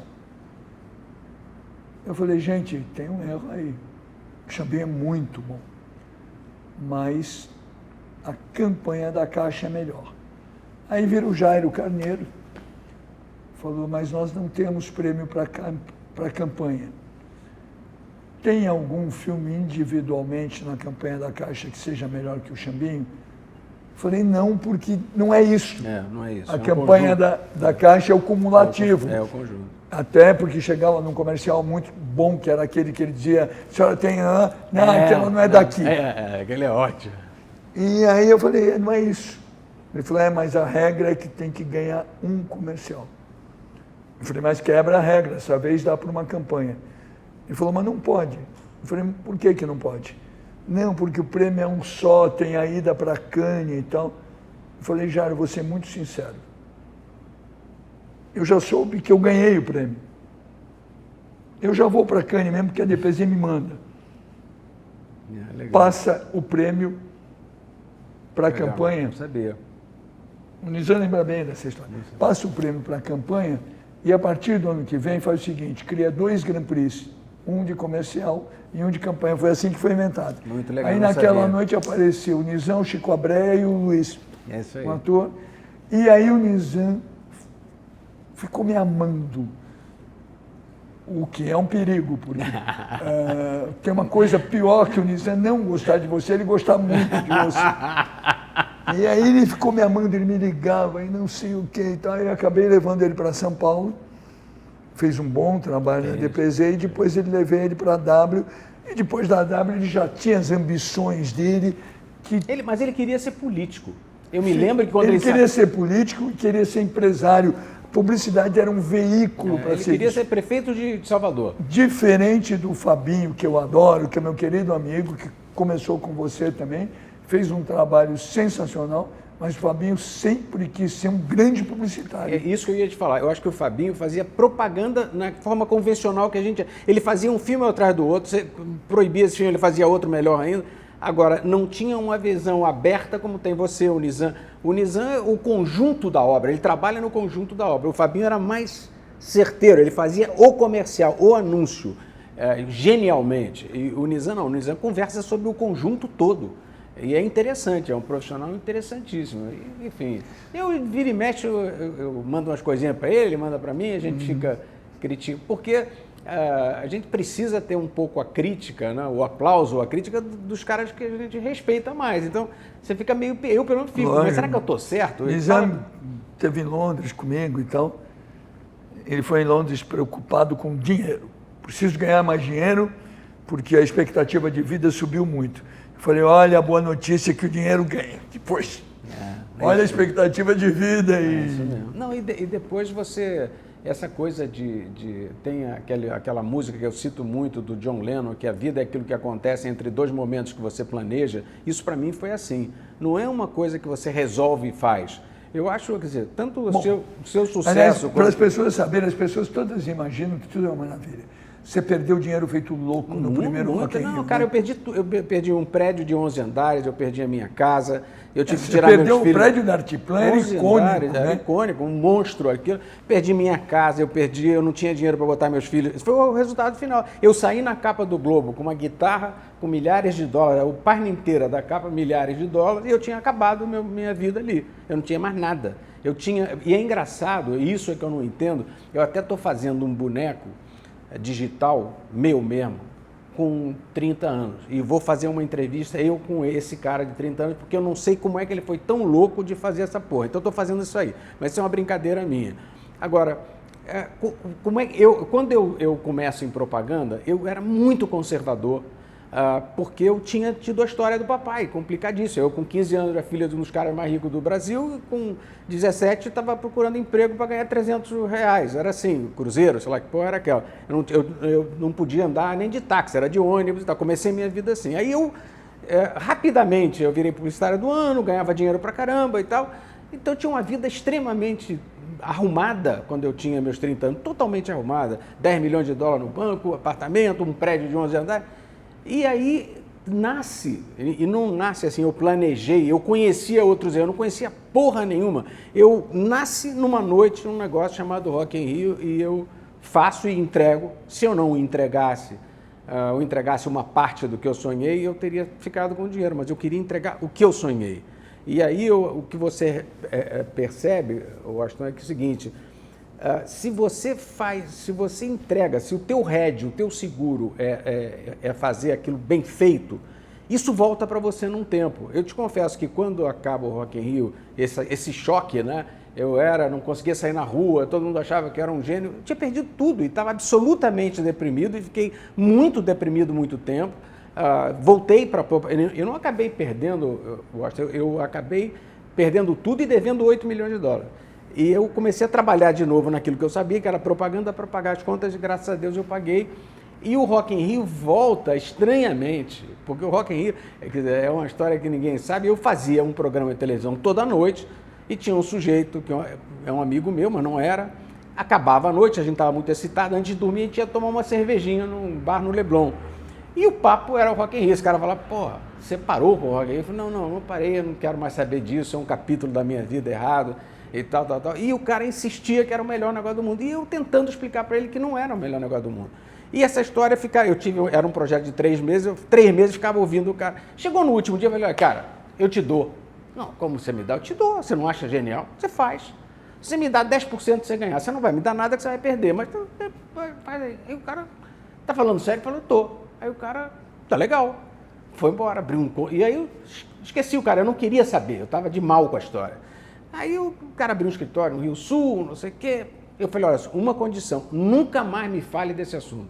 Eu vou assistir o evento e mesmo assim não te garanto. Aí o cara, tá bom. Passa um mês, o cara me liga. Eu prometi não falar com você e tal, mas você podia receber o presidente da Coca-Cola meia horinha só para explicar para ele que eu não consigo. Ele tinha o Coke in Concert e ele estava discutindo. Era o Gigante? Gigante. Meia hora e tal. Eu falei, olha, cara, eu não quero, né? Tá bom. Aí vai o Gigante. Aí eu explico o projeto. Aí ele levantou e fez assim, sou seu soldado. Eu falei, meu não. Eu não tenho nada a ver com isso, esse é dele. Ele não, com ele eu não faço. Aí eu fiz. E aí veio a história toda a partir daí. Então você não vira esse monstro hoje, pô, que virou um case mundial, mas não é porque eu sou do cacete, talentoso e fiz. Não, você apanha, você aprende. E o aprendizado até com o erro, quando eu fui para a Europa, eu encontrei formas de fornecimento de material muito mais confiáveis do que eu fazia aqui. Então eu juntei as duas culturas e aprendi muito com os portugueses, os espanhóis. Então você vai aprendendo. Então não é para desistir na primeira trombada. É o seguinte, a primeira trombada você aprende. Se é um bom caminho e se você entrega o que você prometeu. E eu entreguei, cara. Quando acabou o primeiro Rock in Rio, tinha 1.380.000 pessoas que passaram ali. Ninguém reclamou. Ninguém reclamou. Que é um número impossível de reproduzir, existe, né? Quantas tem agora hoje? 700. E olha que é um monstro. Uma loucura. Mas o Washington, aliás, ontem eu estava falando sobre isso. Por que é 700? Hoje, se eu botasse 1,5 milhão, eu vendia tudo. Por que é 700? Porque eu aprendi que o banheiro, por mais que você faça, não suporta, que a comida não suporta. Então 100, o máximo é 100, não é 110. Porque eu já fiz com 110, então é 100. Então, isso é um negócio interessante, porque a Disney não está fazendo. Quando o cara fica 5 horas para marcar um brinquedo, ela está quebrando a mágica dela. Ela é tão poderosa, a mágica da Disney é tão poderosa, que ela sustenta isso, mas é um absurdo. Ela não pode botar... Mais que isso, ela hoje tem, na verdade, um sistema de roubar ela mesma lá dentro. É isso mesmo. Né? Ela tem um cara que revende o lugar da fila, não sei o que é um absurdo. Não, aquilo está errado, totalmente errado, é que realmente é uma coisa que você... E outra coisa que eu percebi, e aí é coisa de publicitário, desde o primeiro, não era banda. Ninguém vai por causa da banda. A banda é uma desculpa que você tem para ir. Você vai para festa, você vai estar no meio daquilo, você vai fazer parte da história. Então, no primeiro evento, eu tinha claríssimo que não era o AC/DC, o Iron Maiden, que ia lotar aquilo, era a festa, o congraçamento, a história de você botar a cara das pessoas na rua, de você fazer um movimento. Isso, e eu aí aprendi uma coisa que eu não sabia em propaganda, que era assessoria de imprensa, que não existia essa profissão. Na verdade, o instrumento, a ferramenta da assessoria de imprensa no primeiro Rock in Rio foi muito mais importante que a propaganda convencional. Tá vendo aí, Dani? Teu negócio como vai bem? Muito, mas eu falo com a minha assessoria, eu digo, escuta, o teu negócio é mais importante que o meu. Não é para dar notinha do meu interesse, é para fazer... Agora, assessoria de imprensa, você tem que construir a matéria. Há uns 3 eventos atrás, eu saio muito no Jornal Nacional com o Rock in Rio. E eu fui... Não conheci o Bonner, ele estava lá na área VIP, eu fui agradecer. Ele falou, não, mas não me agradece não, eu quando chamo vocês, aumenta a audiência.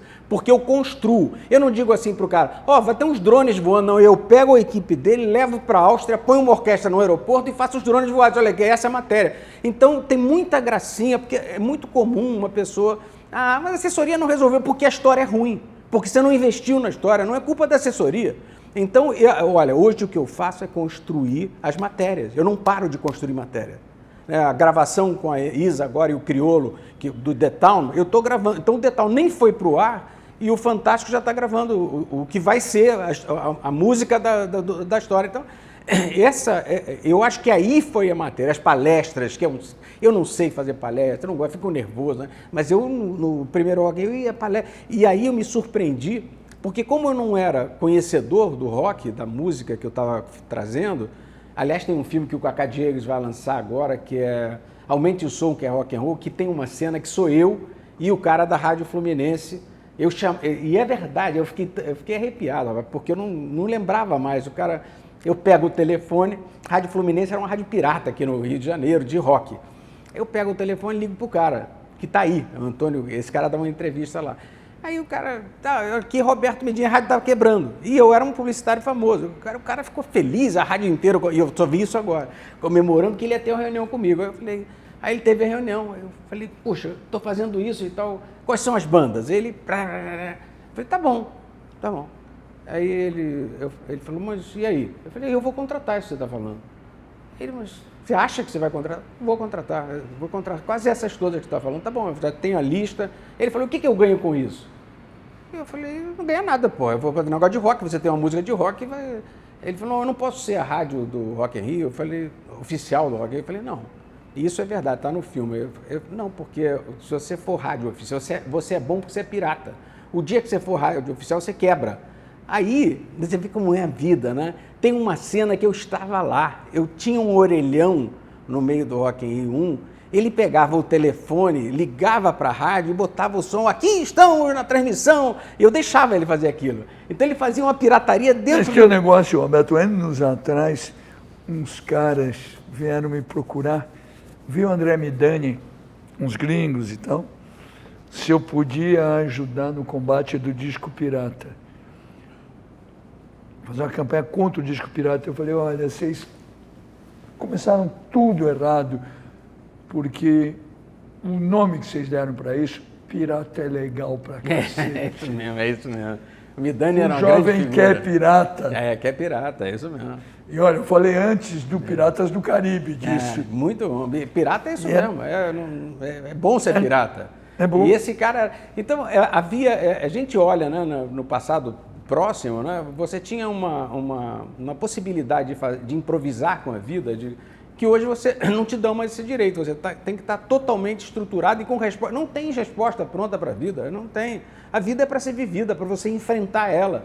E olha, eu tive problemas sérios, né, de sequestro. Não, aliás, só um parênteses, eu não quero ficar falando disso, porque eu acho que outro ponto em comum que a gente tem, a gente não virou vítima, a gente foi vítima. Não virou, exatamente, não virou. Isso é que eu ia te falar. A gente foi vítima. Não virou nada. A gente continuou relativamente normal, porque a gente já era relativamente normal antes. A gente já era maluco antes, então ficou normal. Então, e tocamos a vida para frente, não exacerbamos nada de ruim, e eu acho que isso foi muito bom. Uma coisa, Roberto, eu sei que você adora Dom Quixote, né? Adoro. Tem em todo lado, cara. Tem na Fazenda. Fred Mercury te deu um, né? Me deu... Rapaz, o Fred Mercury foi um negócio emocionante, porque primeiro eu não tinha ideia que eles sabiam que eu tinha essa relação com Dom Quixote. E aí ele pediu ao Salvador Dalí para fazer um Quixote para mim, e trouxe e me deu um Quixote. Quer dizer, o Fred Mercury deu um Quixote desenhado pelo Salvador Dalí para mim. Você sabe que tem uma história curiosa, né? O Cervantes nasceu no mesmo dia que eu, 29 de setembro. É mesmo? E tem um lugar que, se você não conhece, você tem que conhecer. Eu, anos atrás, fui convidado para fazer uma palestra em Cuenca, Espanha. E aí, o que é o analfabetismo, né? Eu tinha feito uma palestra em Maracaibo, na Venezuela, que era um lugar muito ruim. Eu estive lá também. Um calor do cão, tudo velho, tudo caído. Eu fui porque os outros dois palestrantes eu queria conhecer, que era o Ted Turner e o Jorge Armani. Eu fui por causa disso. Ah, legal, porra. Legal. Tem anos e tal. Porque eles tinham despoluído o lugar, que foi o lugar mais poluído do mundo, e quando ficou pronto, por sinal ficou a carinha de Cubatão, mas eles estavam orgulhosos e resolveram fazer a publicidade, a despoluição, a moda e a despoluição, o veículo de comunicação. E eu queria conhecer, foi muito ruim. Eu estava traumatizado com Maracaibo, me convidam para ir a Cuenca. E eu, na hora, associei Cuenca com um lugar no Equador, onde o Brasil tinha ido jogar. Tá. Aí eu falei para a Patrícia, eu não vou não. Já teve Maracaibo. Chega, né? Um dia eu encontro o Ricardinho Freire, que hoje é o dono do Viagem na Viagem, começou comigo e tal. Falei, Henrique, me convidaram para ir para Cuenca, eu não vou no Equador. Ele falou, peraí, olha se não é Cuenca na Espanha. Na Espanha. E era na Espanha. Eu fui em La Mancha. Ah, é? Tudo é Dom Quixote, tem um hotel maravilhoso. Você tem que ir. Eu tenho que ir. Dom Quixote. Eu tenho que ir. É lindo, a comida é excepcional. E Cuenca fica perto de quê ali? Na região de La Mancha. Mais para lá de Madrid, não, né? Não. Não. E foi muito interessante. E, além de tudo, aconteceu uma coisa muito curiosa. O outro palestrante era o Oliviero Toscani. Fábrica. Que eu, antes, ele estava lá no Luciano Benetton, que fazia as coisas. Mas eu não conhecia ele pessoalmente, sabia que ele era um fotógrafo brilhante e um publicitário ruim que se utilizava da abertura que ele tinha para fazer escândalos com o Luciano e a mídia cooptava.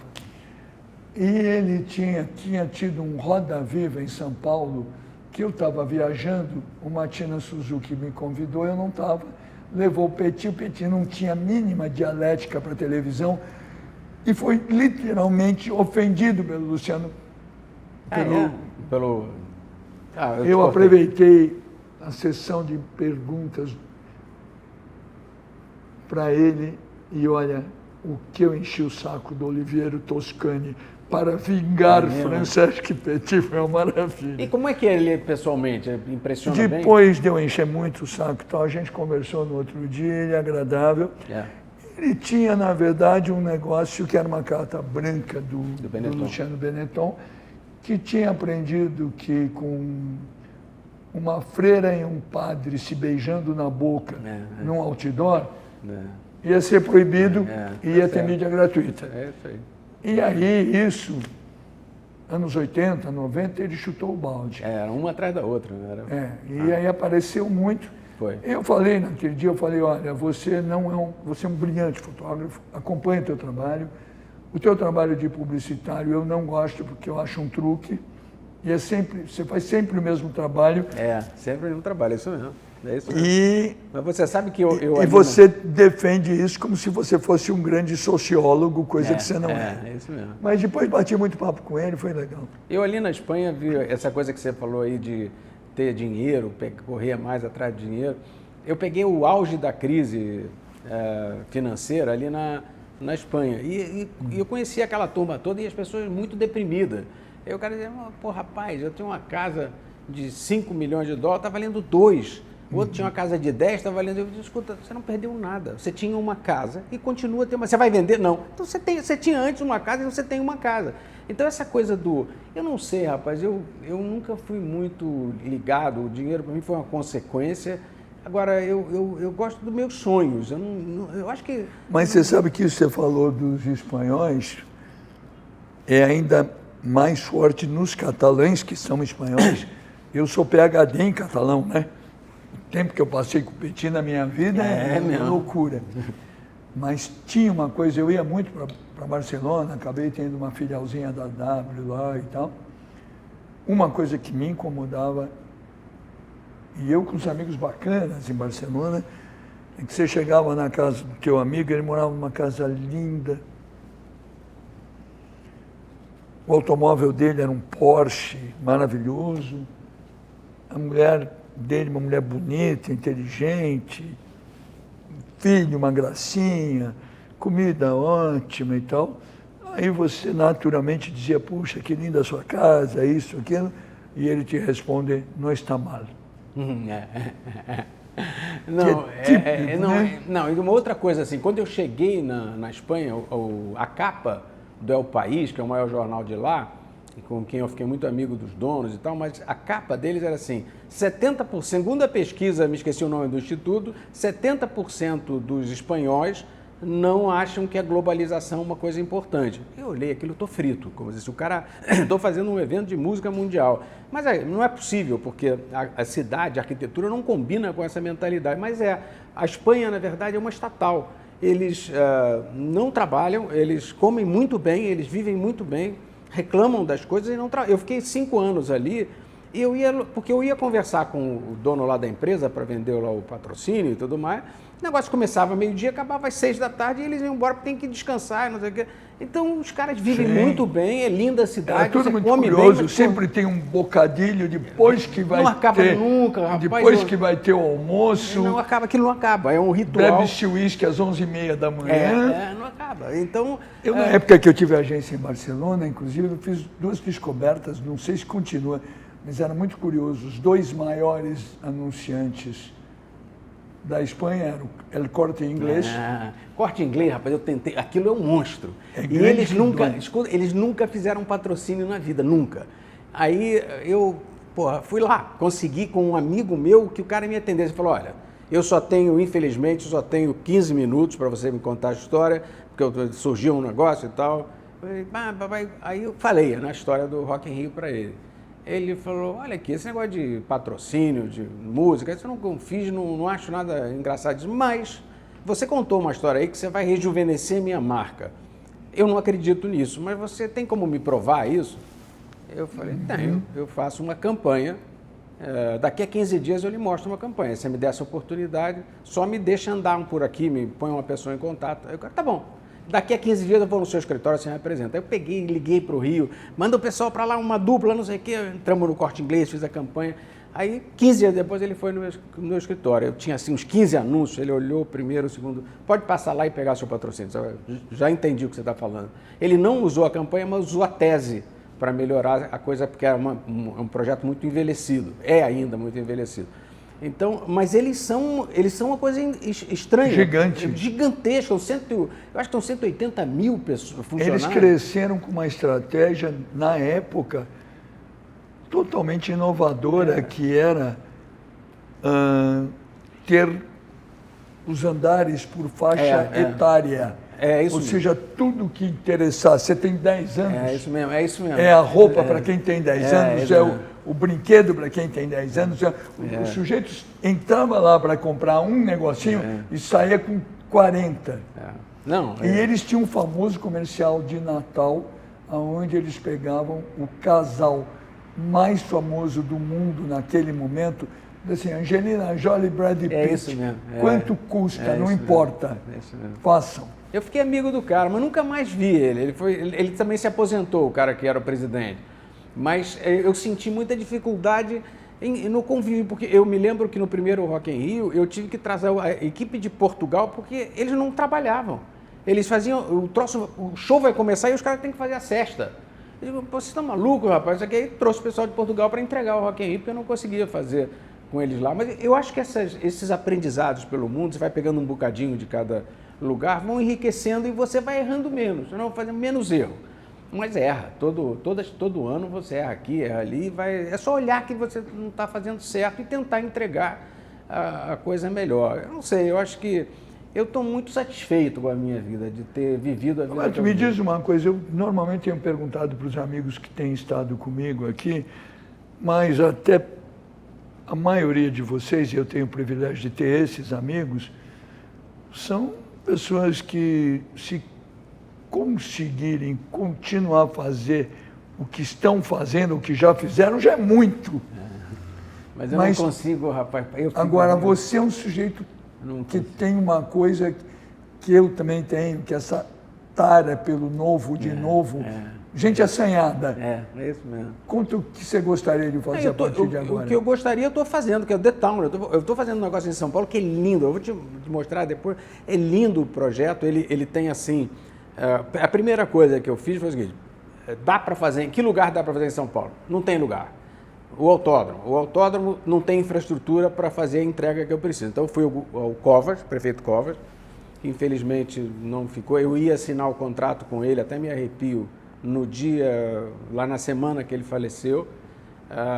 O novo prefeito deu seguimento a tudo e tudo, mas Eu falei, eu não quero patrocínio, não quero nada. Eu quero o seguinte, que você tenha um espaço que eu vou desenhar para você, que você possa alugar para outras pessoas.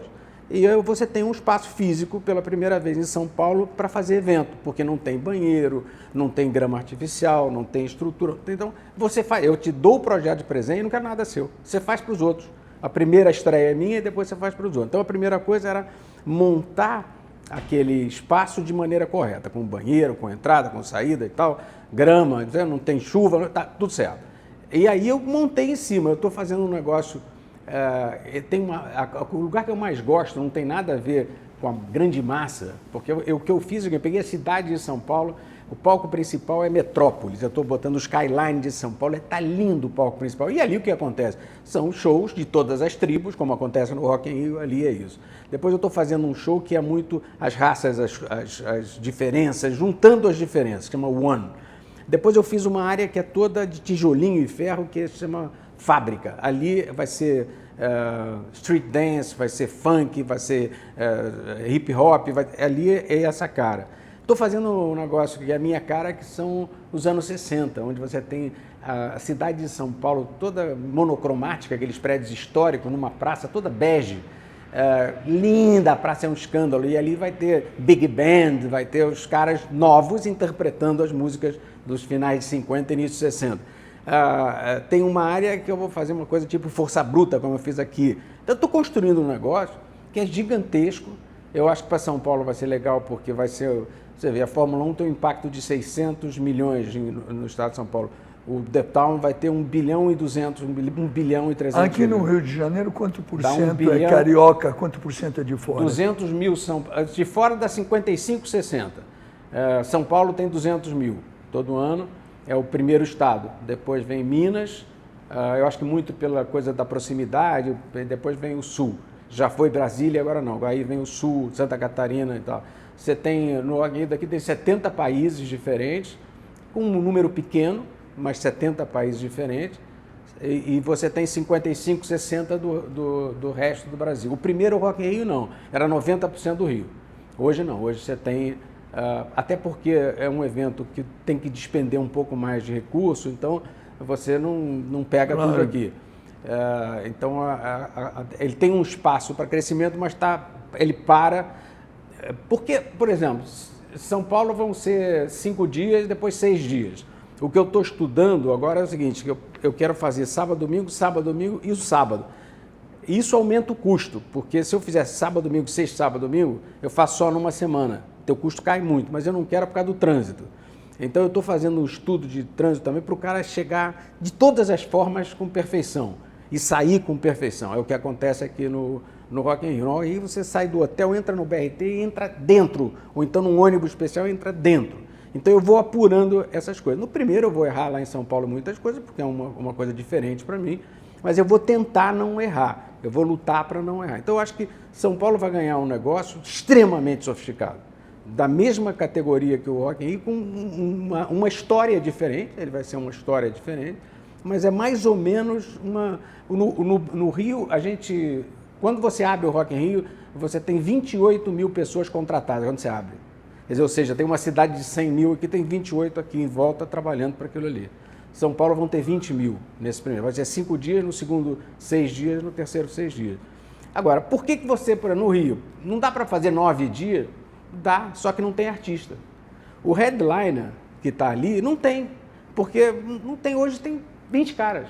É muito engraçado eu ver a rede social, você não contratou fulano? Não. Repara só, Lady Gaga, que eu amo. A Lady Gaga tem mialgia, não sei o quê, e ela trabalha em Las Vegas. Ela desce, faz o show e sobe. Ela está no mesmo hotel. Então, você não consegue tirar... Quando começou o primeiro Rock in Rio, a dificuldade era eu ter crédito para fazer o evento que eu estava fazendo. Então, os artistas não acreditavam em mim e consegui. Mas hoje não. Hoje todos querem, mas o cara não quer cantar aquele ano. Quer dizer, a Pink, por exemplo, foi um sucesso. Eu quero ficar 2 anos em casa. E está certíssima. Está certíssima. É um inferno você fazer uma turnê para o artista. Aliás, eu ganhei o Lifetime Achievement em Nova York junto com ela. Com ela? Foi bem legal, ela que ganhou dos artistas. É um fenômeno. Então, ela fez mágicas, né? Eu acho assim, se você olhar para para os caras do palco principal, aqueles grandes artistas, que são artistas de 100 mil pessoas, é muito pouco. E depois o show intimista também não pode estar ali, porque o cara se perde naquele. É muito... Uma coisa interessante, Washington, é que uma coisa que eu percebi, em Las Vegas, em Madrid, Portugal, o artista não fica nervoso quando ele entra. No Rock in Rio, aqui, eles morrem de medo. Os internacionais e os nacionais morrem de medo de entrar. Eles ficam em pânico antes. Eu não vou no camarim antes, que os caras me pedem da imprensa, porque é a hora que o cara está tenso. Porque aqui é diferente, é uma história. Aqui não importa se tem 100 mil pessoas, o cara está entrando numa história, de um negócio que foi disruptivo pra caramba. Então tem uma mágica no Rock in Rio daqui que é... E eu vou te dizer uma coisa para você, rapaz. Você vê, tem 37 anos que eu fiz isso, né? Eu acho que eu fiz os 18 Rock in Rio na minha vida. Hoje botaram o primeiro galhardete no pódio. Me emocionei, me arrepiei. Um galhardete que eu e olha, vamos falar a verdade, né? Eu tenho essa distorção. A música é o meu radar social. Eu sei disso. É a minha maneira de entender a vida. Eu sei. E realmente faz mágica, né?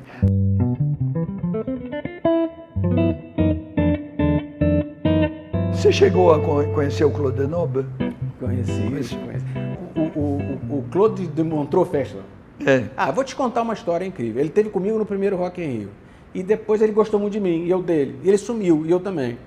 Portugal, estamos falando 5 anos atrás, 6 anos atrás, ele disse que ia para o Rock in Rio, que ele queria me ver. Aí almoçamos lá no hotel, não sei o quê, e fomos para o Rock in Rio. Tá lá e tal, ele com, sei lá, 85, sei lá. Aí foi no ano que ele morreu, que ele faleceu. Caiu. Ele foi esquiar para comemorar que ele tinha descoberto o problema que ele tinha. Exatamente. Foi pouquinho antes disso, meses antes disso. Aí foi. Aí desço lá da área, larguei ele, fui trabalhar, desço lá da área VIP, tá ele na porta, dando uns folhetinhos assim, para as pessoas. Eu digo, tá fazendo, rapaz? Não, aqui vendendo. Vender, rapaz. É época de ficar vendendo aqui, em pé, com 80. Não, eu preciso vender, eles precisam entender o que eu estou fazendo.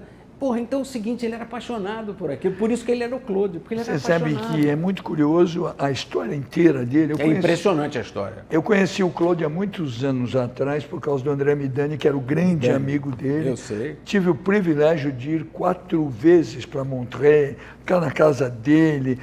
Aliás, ele morava na casa, não sei se você conheceu a casa. Não fui, eu vi o casa, uma loucura, incrível. Do lado da casa da Nina Simone. A casa tinha 5 andares, tradicional, com 2 bistrôs dentro, onde todos os Steinways do mundo, os pianos que interessam, onde ele fazia 2 jantares, almoço por dia, que era para a turma do dia anterior. Incrível, né? Que tinha tocado no dia anterior. No último andar tinham cadeiras de primeira classe de avião e você elegia o que você quisesse ver da história de Montreux. Caraca, eu não sabia isso. Lindo. A casa tinha um gramado inacreditável, mesas de ping-pong, relógios de todo mundo marcando horários, coisas de suíço e tal. A história do Claude é uma loucura, o André contava muito bem. O Claude era garotão homossexual. Eu sei. Ele foi expulso do país. Essa história... E ele foi expulso. Coisa horrível, impressionante. De Montreux. Incendiaram o espaço dele. Foi uma coisa. Pego num lugar público e tal, num gesto de homossexualismo. Ele foi para os Estados Unidos e ele já amava a música e ele foi trabalhar para os Ertegum. Os Ertegum que tinham feito Atlantic Record, tinham feito a história do jazz. E ele muito rapidamente, da mesma geração do André, começa a fazer coisas muito importantes. E eu acho que o André foi responsável pela volta dele. Para a gravadora. Não, aí o que acontece é que ele não tinha mais o que fazer. Aí um dia ele conta para o André, diz, mas o que eu queria mesmo era pisar na minha terra. Isso aí. Ele foi aí o André estava conversando com Nissuin Ertegum, falou, o Claude, né, é uma maravilha e tal. Sim, o Claude tem o que ele quiser da gente. Assim, mas o que ele quer é voltar para a terra dele, onde ele é proibido de pisar. Ele é proibido de pisar porque ele é suíço, mas se ele virar americano, presidente da Warner, ele pode. Incrível. E montaram a Isso gravadora lá. Tô sabendo. Ele foi para lá e ele inventou o festival de jazz. Esse cara que saiu expulso, o dia que você for para lá, você vai ficar emocionado. Tem muitas estátuas dele nas ruas. Ah, não sabia, rapaz. Tem estátua em homenagem ao Claude. Não sabia isso. O principal hotel de Montreux. A última vez que eu tive para ir numa outra coisa, que é um spa de magro que tem lá perto, chamado La Prairie. Ah, Que é um tá. spa com vinho, com tudo. E eu fui até Montreux, emociona, porque assim, o principal hotel, todas as salas são Claude Noble. Que bacana, merece mesmo, mereceu mesmo, porque... E você sabe que eu, falando com ele sobre a excentricidade dos artistas, ele me contou uma, nesse dia que ele estava em Portugal, ele me contou uma história muito interessante. Eu falei que o pior artista que eu tratei foi o Prince, é o cara que mais encrenca deu. Ele falou, pô, isso aí também me deu. Vou te explicar o que aconteceu. Ele liga 15 dias antes do cara ir para tocar em Montreux, o cara liga e diz para mim, olha, eu só vou se tiver um outdoor meu a cada quilômetro do hotel até do aeroporto até o hotel. Aí ele, porra, como é que faz? Porque a rua era proibido botar outdoor. Então eu tinha um monte de terreno baldio. Aí o que ele fez? Ele contratou um monte de gente, sabia o horário que os caras levantavam assim o outdoor, ele passava, tirava e assim Você foi. sabe que eu tive com ele a primeira vez que ele esteve aqui, ele era artista do André, e ele tinha uma namorada chamada Polônia, que fez aquele filme Purple Rain. Tá. E a gente foi à praia com ele, eu, André, em frente ao Copa, para ele pôr o pé no mar, porque ele nunca tinha posto o mesmo? pé no mar. Ele era muito esquisito, né? Não, e ele era de uma cidade que não tinha mar. Agora, ele era Beethoven, né? Ele tocava qualquer instrumento, o bicho era... Mas ele era complicado. Esquisito. Caraca, como deu trabalho, rapaz. Ele lá comigo, o cara também não queria entrar no palco sem... Eu não sei o número exato, porque eram, acho que é 440 toalhas, um número assim, e não tinha toalha, porra. O cara usou Não, tem a turma que dá trabalho. Eu peguei Porra. aqui no Rio também, numa dessas coisas do André, Rod Stewart, no auge do pentelismo dele, ele era complicado. Mas você sabe que isso mudou, isso melhorou, eu acho.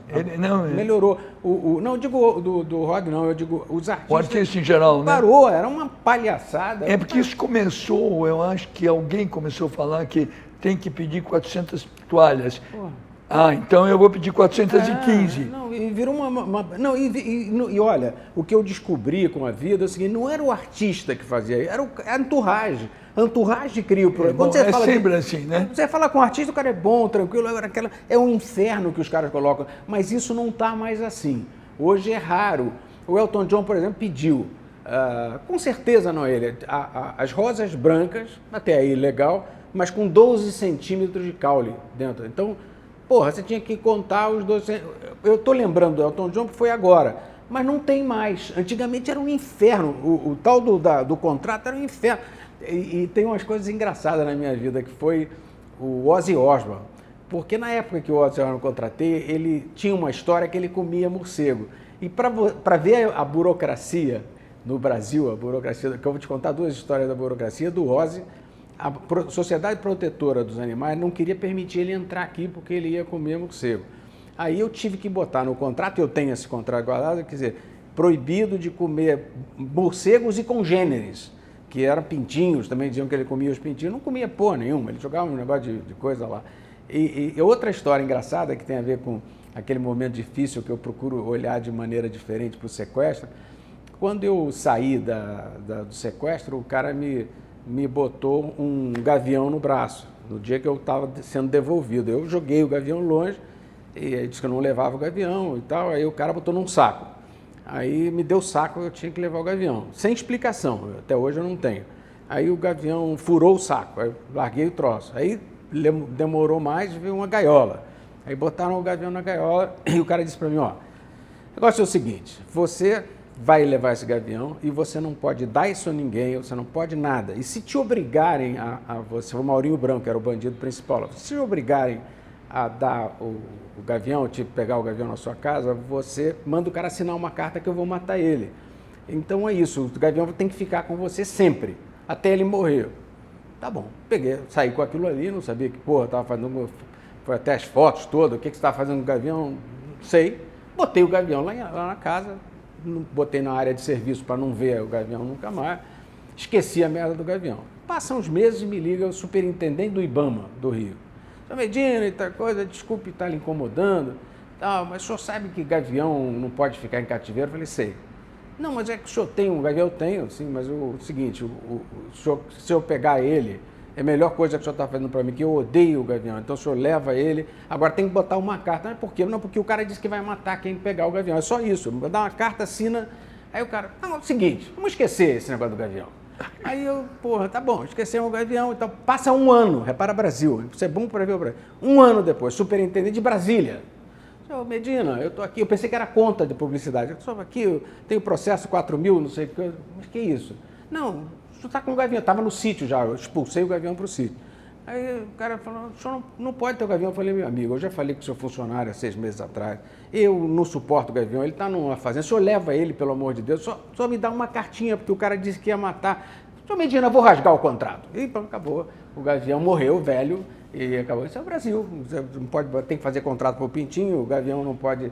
É uma coisa de maluco. Isso é uma terra de. Agora, você vive fora, eu vivo também.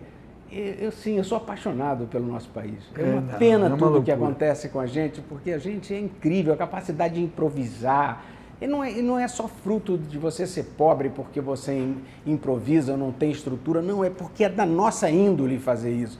A gente é um povo extremamente interessante. É uma pena que a história não acompanha esse talento que o povo tem e as possibilidades.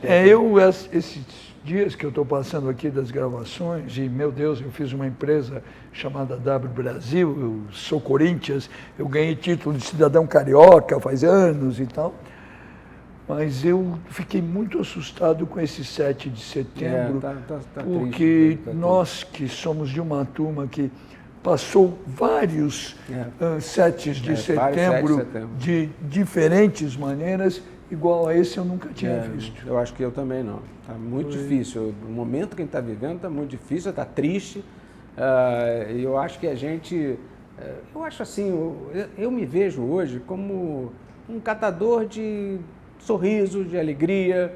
E eu acho assim, meu papel hoje é bater o bumbo de esperança. As pessoas vão ser felizes naquele momento. Não tem outra coisa para fazer. Eu sei fazer. É o que a gente sabe fazer, né? É pena, mas uma hora a gente tem que terminar, porque senão nós vamos até amanhã cedo. Mas estamos num longa aqui já. Você falou do Elton John, né? O Elton John, um dos privilégios de morar em Londres é um acesso à formação, que é uma loucura, né? A informação... E eu tenho recebido lá em casa e encontrado muitos brasileiros, particularmente da música, todo mundo. Gil vai para lá, tem jantar em casa, seu Jorge tem coisa em casa, o Roberto esteve lá, nos vimos, tribalistas, o diabo. E em Londres isso é cotidiano. Eu vi uma exposição do acervo de fotografias do Elton John. Ele é o maior colecionador de fotos do mundo. É mesmo, rapaz? Não sabia isso, não. Ele tem assim, Lartigue de monte. E ele tem um timing que é uma loucura, né?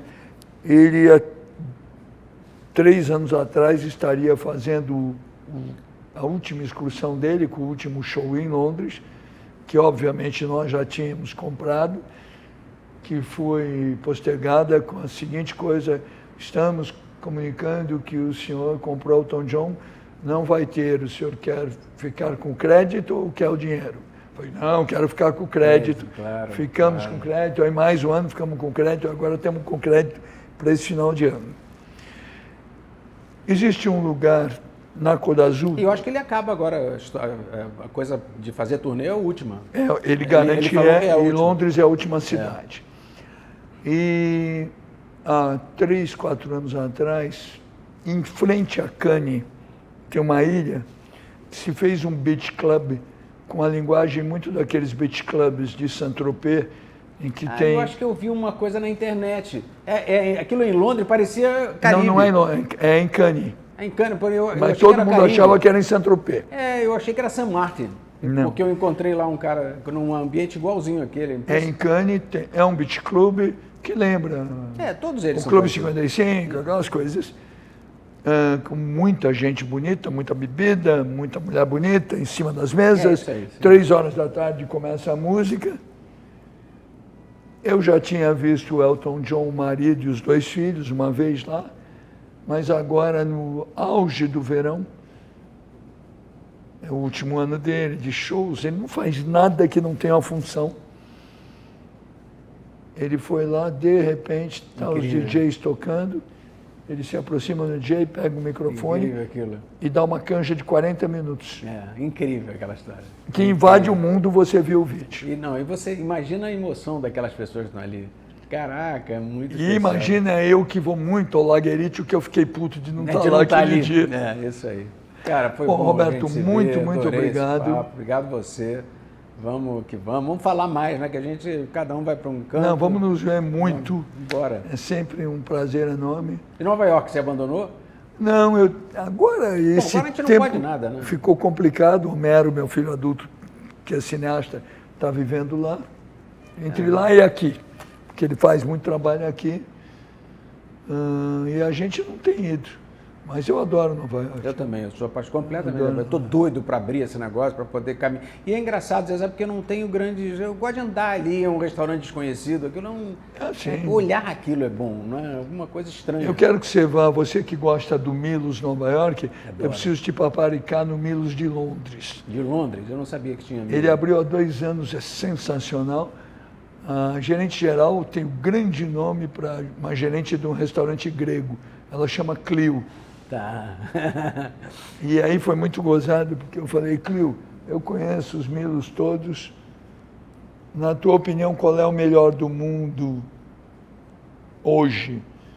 Ela falou, olha, até pouco tempo atrás era o de Nova York, apesar de barulhento, eu falei, concordo. É muito barulhento. É isso mesmo. Concordo. Ela falou, mas muito bom e a frequência adorável.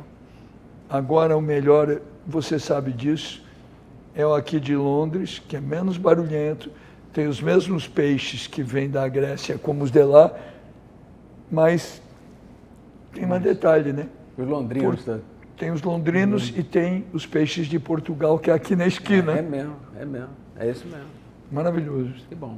Cara, Obrigado, adorei falar com você. Hub.